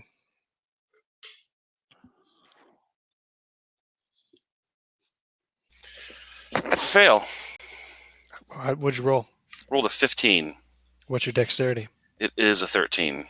Okay, it's not too bad. So you start climbing up and you slip a couple times, catch yourself, almost drop your spyglass, catch it, panic. It would be in a case. I wouldn't pull it out until I got up there. Yeah, I know, but like it slipped or something, and you almost dropped Right. it. Oof. Yeah. Yeah. Oh my goodness. Yeah, I would have left my backpack down on the ground. So yeah. Okay. It's like there's the trees a bit icy and cold, right, and frosty, and all right. that too. Yeah, it's tricky. Right. Well, there's a climb skill, isn't there? I can't remember. I'm fairly sure there is. Let me look. Yes. There is climbing, yeah. Okay. You got any points in that, Mr. Specialist? One. Just one, too. Yeah. Okay. Yeah. I was going for like a. Yeah, you're fairly certain anyway that you're not going to be able to get any higher in this tree without nearly breaking your neck, Antonio. when it gets to a point where I'm sure I'm not going to be able to get further, I'll just go back down and say, no, the branches are too brittle. The ice is too thick. I'm not going to be able to get high enough. My apologies. Yep. And you weren't able to really see beyond the trees to tell Right. what. Yeah. Oh, hold on. Did I? No, of course I didn't learn spider climb. That would only help me to get up, not back down. No, you can use it for up and down, I think. Yeah, but it wouldn't last long enough to come all the way Oh, up, well, okay. search Sure. around, and crawl back down. Yeah. Yeah, I don't know about the duration. Fair enough. Question. Hmm. You know what? Rachel's just going to ask out loud. If anyone has any rope, maybe we could, get a rock or something so that we could toss it over the tallest branch, and then we could tie it to your waist, and kind of help you by hoisting you. Like belay me up and belay me down. Yeah, basically. Didn't Cole get some lengths of rope in grappling hooks? Yeah, I bet he was mugged. I have Right. rope. But I Got thought the military. I have rope. But I think you went and bought more, didn't you, Rob? I'm fairly sure we did. I think Rob is AFK. I'm here. I just have company in the doors. Yeah. No worries. But you did buy more rope, right? And grappling hooks. I bought ropes and hooks. Yep. Four, So yeah. 4 of them, maybe. So you guys want to try to fancy something like that? So you can just try to. Well, if he's got grappling hooks, like heck, we can just throw a grappling hook up there. Mhm. Right on the end of it. And try climbing up like that. And they give us some kind of advantage. And like if you if you like tie put the rope around your waist or whatever, like just wrap it around once. If you go to slip, you can pull the rope with your other hand. right. Yourself up. Well, let's give it a shot. Okay, who's going to do the climbing? I can do it. I'm fairly. Okay. I mean, This time I'm going to have you roll the climb skill, Oh boy. and I'm going to give you a +2 for the ropes and the Is there any way that we can help him out? Like maybe when you hold your hands together to try to push him up. I would only be able to help get him started. I mean, once he's up, that's where the danger is. All right, let's give it a shot. Well, before you go up, last question. Like some of the rope will be left on the ground, right? So maybe Oh, yeah, he's got. I think he bought like 600 foot of rope or 300 foot of rope or something. 300 foot. Rachel probably noticed you almost dropped your spyglass a while ago, so she suggests to keep the pouch and the spyglass thing like down here, and then when you get up there, Haul it up. yeah, exactly. Good idea. Let's do That that. way you don't risk dropping your spyglass again, because Right? Very smart. Rather big investment. And I thought I was Very smart. All right. So Go. roll a d6. Do you want to roll a 3 or less? Papa needs a new spy position. I rolled a 2. Okay. You manage it. Wow. Once on the way up, it kind of gives a little bit at the top of the tree, bends, and by the time you're reaching up towards the top, it's bending in a way that makes you really uncomfortable, but you manage. All right. Whew. Well, once I get up there, I'm going to take the rope and wrap it around the main trunk using like a couple branches on either side as like a brace, and then slide the hook back down so there's like a double length of rope. Okay. And then haul up the spyglass and then put the rope back down. And so I'll have much easier way to get back down. It's going to be much more secure coming back down than not that grappling hook. All right, let's take a look and see if I can see anything. Yes, Joe. Even before you pull up your spyglass, you can see smoke off to the east. All right, along the river. You reckon? Okay. When you pull up your spyglass and look, yeah, you think it's probably less than a mile, and that's not smoke from one fire. That looks like smoke from multiple fires, but it's concentrated. Right. Like camp. Yeah, like maybe it's coming through some kind of a chimney or smokestack type thing. You know what I mean? Not chimney. Yeah, they'd have chimneys. They'd have smokestacks. Yeah. Okay. Yeah, something like that. Like a forge? Well, or I mean, it's wintertime. If Oh, there's that's a bunch true. of them inside, Right. So maybe there's like a village. perhaps. Yep. Or a keep. Hmm. Oh. Do I see any stone walls? Try and get as good a look as view as I can. I mean, it's a mile, but No, okay. can't tell. All right.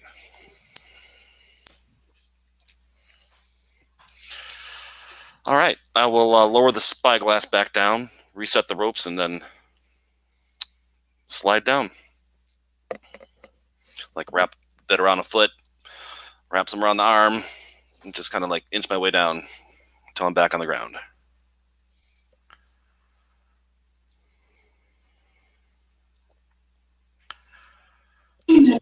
Relay the info. Nice. We are on the right. We are on the right track. There's like some kind of keep or village or something there. Imagine this barbarian or the barbarian bandits camp. Could also be, yeah, could be they set up some kind of village out there. Of course, they could have large tents as well. True. Just as well. Right. Well, like the nomads of the Far East that I read about. That's a possibility. When did Genghis Khan tear through Europe? It was in the 1400s? Good question. Genghis Khan. He died in the 13th century, so. So the 1400s. Okay. No. 1200s? Yeah, 11th or 1200s. Okay, but yeah, so all right. We would have read about their. Yeah, his reign began in Shit. 1206. Right. Okay. So yeah, it could be tents, like the Mongols had, or many other races have. I'm not just going to single one out. Well, but we are heading in the right direction, I believe. It's about a mile and east of us. All right, sounds good. Where do we wish to get? Well, I want to see if they have any walls up around their camp. On the off chance that we're caught, we can always say that, we've heard of their exploits and have come to join their numbers. Not a bad idea. It's probably not unusual that they would have people looking to do such things. And if they see someone with a war horse, they'd probably be at least slightly interested. In the horse, if nothing less. Exactly. It's also a. It's risky, but that's what we get paid the big silver for, right? I guess so. And I think as I secretly long for my comfortable home back in Genoa. And then I remember the uncomfortable religious persecution I would have faced. So I do not regret my decision to leave again. All right, well, let us be off. We still have that devil's magic of yours, which makes one invisible.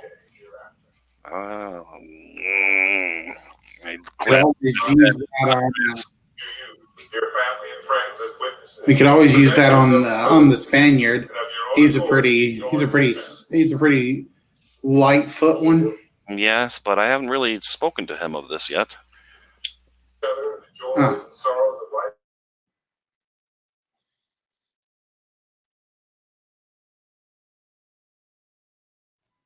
Yeah, I would imagine that, like, I'm not close enough to hear that, right?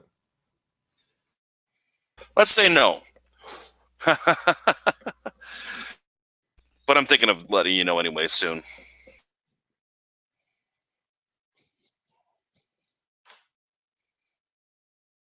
Shall we, let's be off.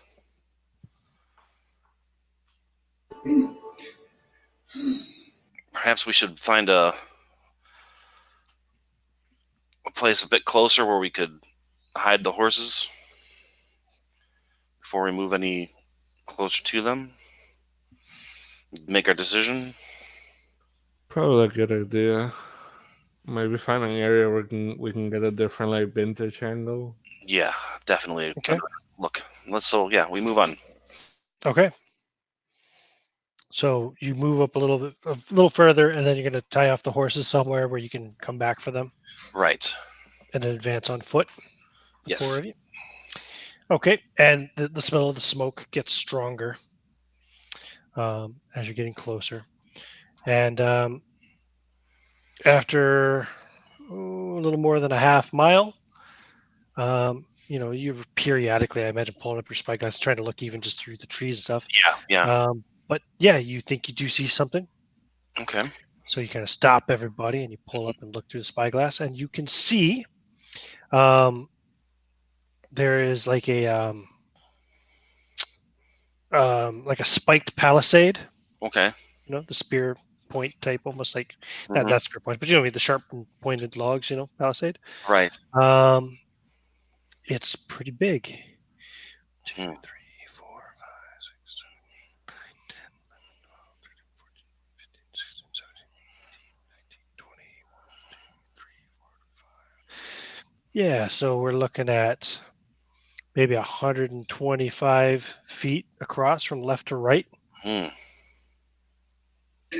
Well, it doesn't look like they've plastered it at all. So, It's about 85 feet or so across the other way, from front to back. Okay.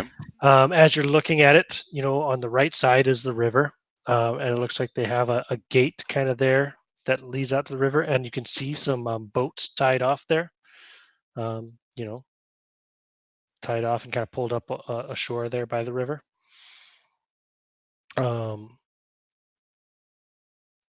So maybe the ropes are just in case they do get washed out. The river comes in higher, so the ropes to keep them close by. But inside, you can definitely make out the shapes of two pretty good-sized round tents that are easily maybe 20 feet in diameter each.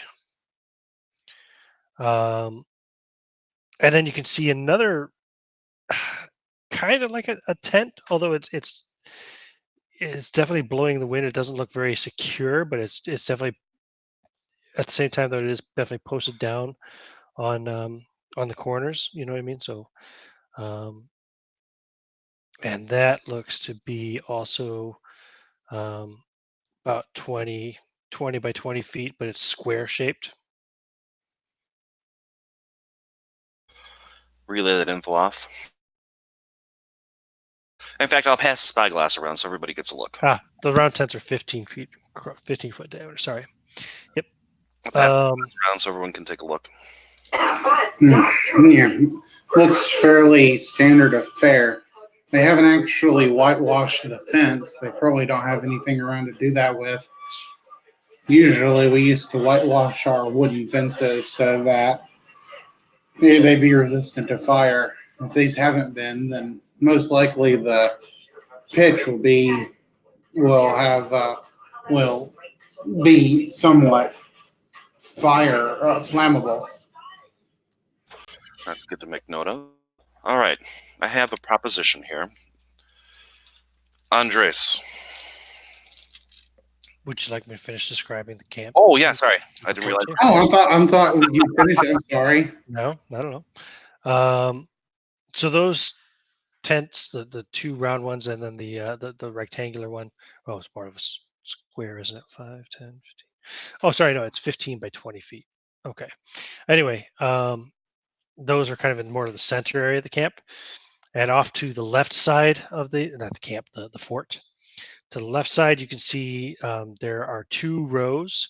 Looks like there are 5 in each row of these long rectangular tents that are about say 10 by 5 feet each. So there's a total of 10 of those. There's a huge 2 huge campfires, and they're like built up kind of high, like bonfire type. So that's why with the big smoke, the big plumes of smoke were coming from. One is kind of on your side of those 2 rows of rectangular tents, and the other one is close further on the other side of the camp almost, but between those 2 rows of rectangular tents and one of the further round tent as well. And you can also see a section in there, kind of. Let's just say, see, this is not. I have to. This is an actual map I'm using. I just stole a map from somewhere, but I have to refigure the directions because you guys are facing from here. Okay, so that would be east. Okay, so in the what would be the southwest corner of the fort, yeah, there is one section that is looks to be sectioned off, kind of with like fencing, and you can see several animals in there. You probably see about 10 horses and maybe half a dozen mules. And then there are these other 1, 2, 3, kind of 4 little structures inside that are made of wood that look like little cabins. There's one in the northeast corner. No, sorry, northeast. That would be the southeast corner. There's one along the eastern wall, kind of halfway down. There's one in the northern wall, about halfway down, and there's one more or less in the northwestern corner as well. You're not entirely sure what's inside of those. Could be anything. And then also you'd see several crates and barrels and stuff around. Probably supplies. You reckon there's at least 1, 2, 3, 4, 5, 6 good-sized wooden crates, and you can see 1, 2, 3, 4, 5, 6, 7 good-sized barrels at least as well. Okay, that's my full description now.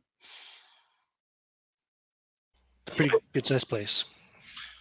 I have a proposition for you, Andres. You wouldn't have a long time, but the better part of an hour to wander the camp and be completely unseen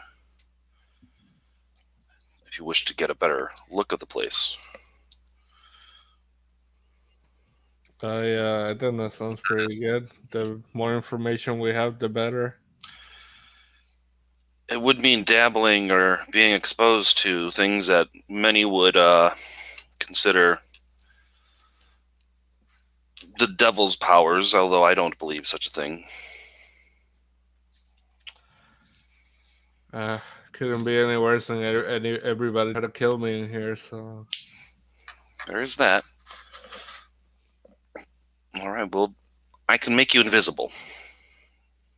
I have that ability. But it would only last for, like I said, the better part of an hour. In game terms, it lasts 40 minutes, I believe. 40 minutes, I think. I clicked the wrong thing. Let me see here. I was looking at sleep. I should have looked at invisibility. Yeah, I think what you're saying now, he probably give you like a funny look, like he's like, okay, like maybe he's playing with me, but A 1 turn, so 4 turns. That's 40 minutes. Is this something you would like to do? He's being serious, by the way. They did it to me last night. I mean, yeah, let's do it. Okay, so I walk over and I place my hand on your chest and I speak some sibilant words and then step away, and you are now invisible. Do not be aggressive. Do not attack anyone, or the light will rebel and you will reveal yourself. I think right now he would be like a shock for a second because he'd be like waving his hands in front of his face and he can't see anything. I believe that you're still visible to yourself, but I gotcha. as far as as far as you know, you still look visible, but here, and I can't do that. Never mind, because I don't want to give us away. But yeah, you are now invisible. All right. Well, but trust me. I'll be back, and I'll start rushing to the camp. I think my main objective would be just to like, They can. Oh, they can still hear you. So be quiet and do not be aggressive. but yeah, I would definitely approach her. And my main thing is I'm trying to find where the leader is at, and maybe try to get like an idea of how many people are in there, and where they have Okay. the ships parked. And I will mark off that spell. Well, kind of as you're approaching, okay, the gate is on not the east side. That would be the south side, the river side. So if you want to approach that way, Well, I'm can I invisible, draw so I might this? as well go through the front gate. Right? Oh, I can't edit, can't I? Draw. Yes, I want to draw. I want to draw on this. What color do I want to draw in? I want to draw in black because I am not very artistic. So I'm going to say this is north, which makes this east, makes this south, and makes this west. Oh, so good. I was able to draw over the compass rose on this map that I'm stealing.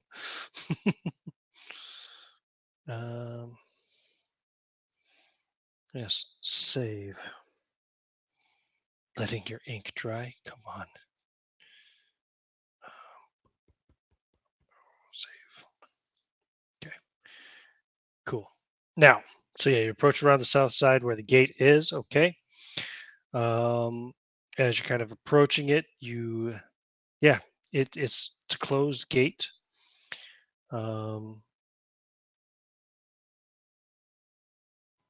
What do you want to do? Do you want to try to open it? It's a heavy, like kind of wooden gate.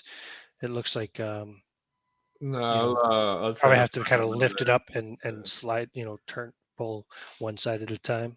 I'll go around it because the last thing I want to do is wake somebody up or somebody So to we're trying know. to climb over the spiked palisades. I don't know about that. Is there like another opening on like the side? There's no more openings. Shit. Oh, I guess I might as well It's try a to. fort, man. It's not a great fort, but it's a fort. Well, yeah, I'll try to open it because the last thing I need is I climb and then I get piked to death. Okay. So you're gonna try and it won't budge, and you realize it must be barred on the other side. Oh man, well I guess climbing it is. You can hear a lot of voices inside. You hear laughing and Okay. talking. Hmm. Um. Damn, I don't know if I should do this, but I want to grab a rock and go in the side of the building and like hit it against the wall loud. Okay. Oh, what side? I would say like the right side. So that would be the east side. Okay. You would just gotta throw the rock up against the wall there.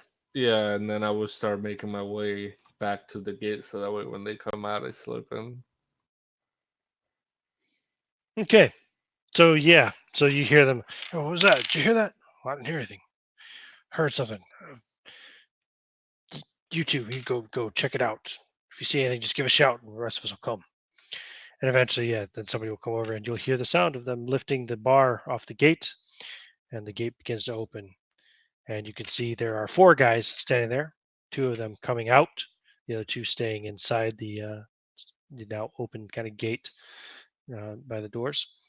Um, they are they all look pretty rough. They have battle scars and stuff on their faces. None of them look none of them look particularly clean. None of them look particularly nice. They all have a look of danger about them, and they're all wearing like leatherish armor and armed with various swords, anything from short sword to a long sword, daggers as well. And the two who come out also have pistols, and they have them drawn and cocked and ready to fire. They look like flintlocks. And they come out and they start moving around to the east side. Alright, well, time for me to get in there and take a better look. Gonna slip on in. Yeah. Okay. Give me a stealth roll, but I'm gonna give you a plus. What's your stealth skill at anyway?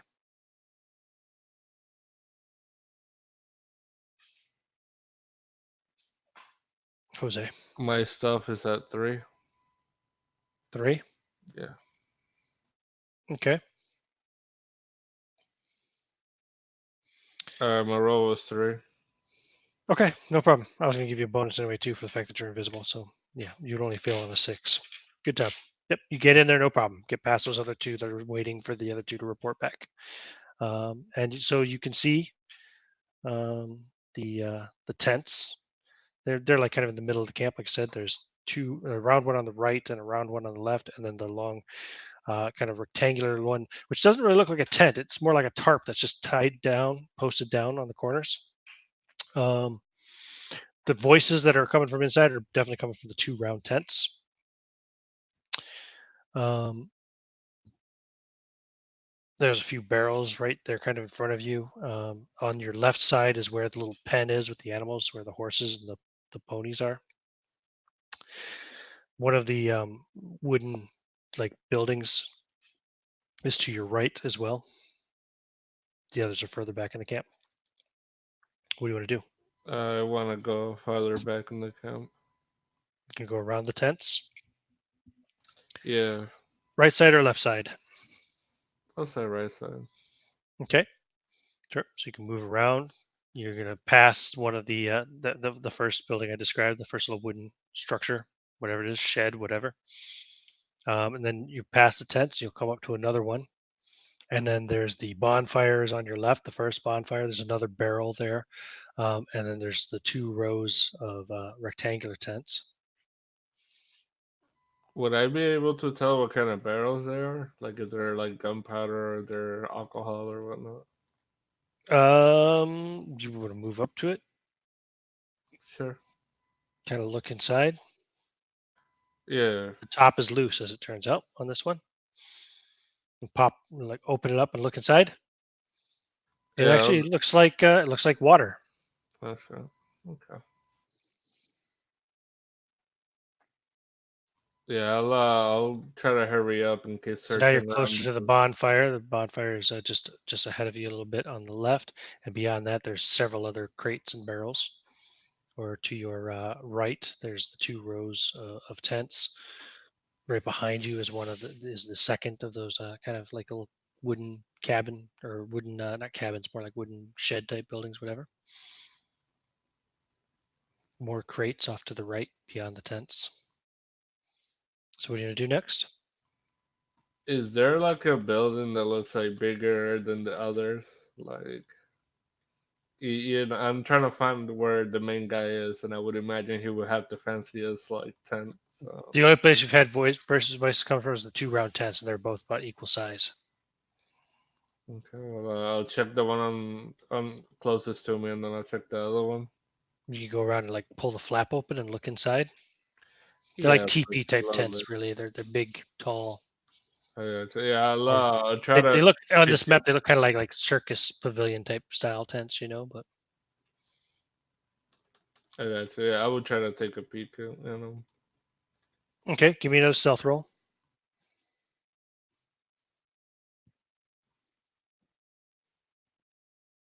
Another 3. Okay, yeah, no problem. So you peek in, and in this one, you see looks like about how many people would you see? There's 4 people out roaming around. So yeah, you see about 7 or 8 guys inside here. Like they're drinking from flasks and talking, laughing. There's a small fire going kind of in the middle of the thing. A small little like campfire, not like the bonfires you got going outside. Um, it's pretty smoky in here, but yeah. Let's see here. What's your intelligence? 1 second. It is 13. Okay. Yeah, you're pretty sure you can tell like as they're talking. Actually, you hear one of them refer to one of the guys as Florence, and you know that must be the leader. None of these guys are wearing anything heavier than leather armor or anything at the moment, anyway. And you see heavy kind of winter cloaks around, although they're not wearing them inside the tent. It's pretty warm inside the tent. They got a fire going there. There's a bunch of guys in there. I gotcha. And was I able to see their ships or no? You haven't yet. Beside this tent, this big pavilion-like tent, there's the big rectangular tarp, and then beyond that, there is the other pavilion-like tent. Okay, well, I'll check the other tent real quick, and then I'm gonna start making my way back. The other tent, the round tent. Yeah. Okay, similar scene. About 7 or 8 guys in here, talking, drinking.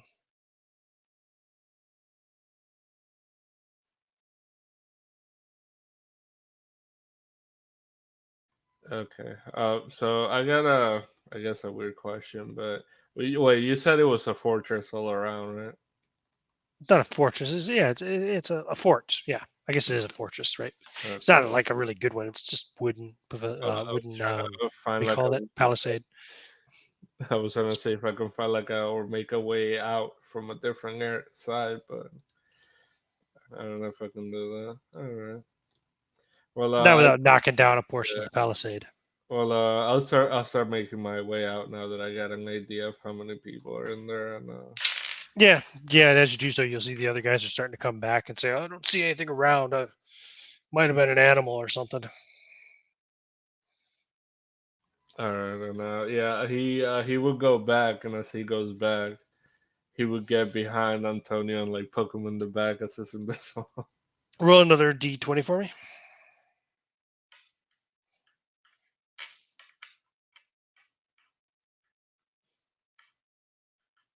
$14. A 14. Okay. Cool. Make your way back. Yeah, you get back to them, no problem. So. Whoa! I say, As you're heading back, before Rachel notices you, she says to Antonio, you hear her say, "So 2 silver says he's dead." yeah, I'll take that bet.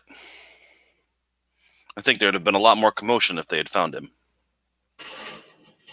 All right. Well, 2 silver says he's gonna die. Well, that could be any time. Fair enough. Well, if he heard that, he would poke Antonio after hearing that. He would be like, "Well, not dead enough yet." Whoa! Oh, you are back. Ha ha! Keep your silver. I say to Rachel. So, what's it like being invisible, walking among men that can't see you? Pretty weird. I mean, it was pretty interesting. It was nice to get around and not have to worry about sneaking too much, but it's still something else.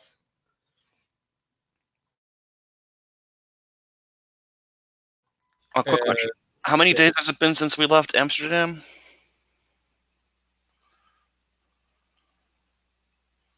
Like 2 days? 3 days? I have no idea. Ian, where you at?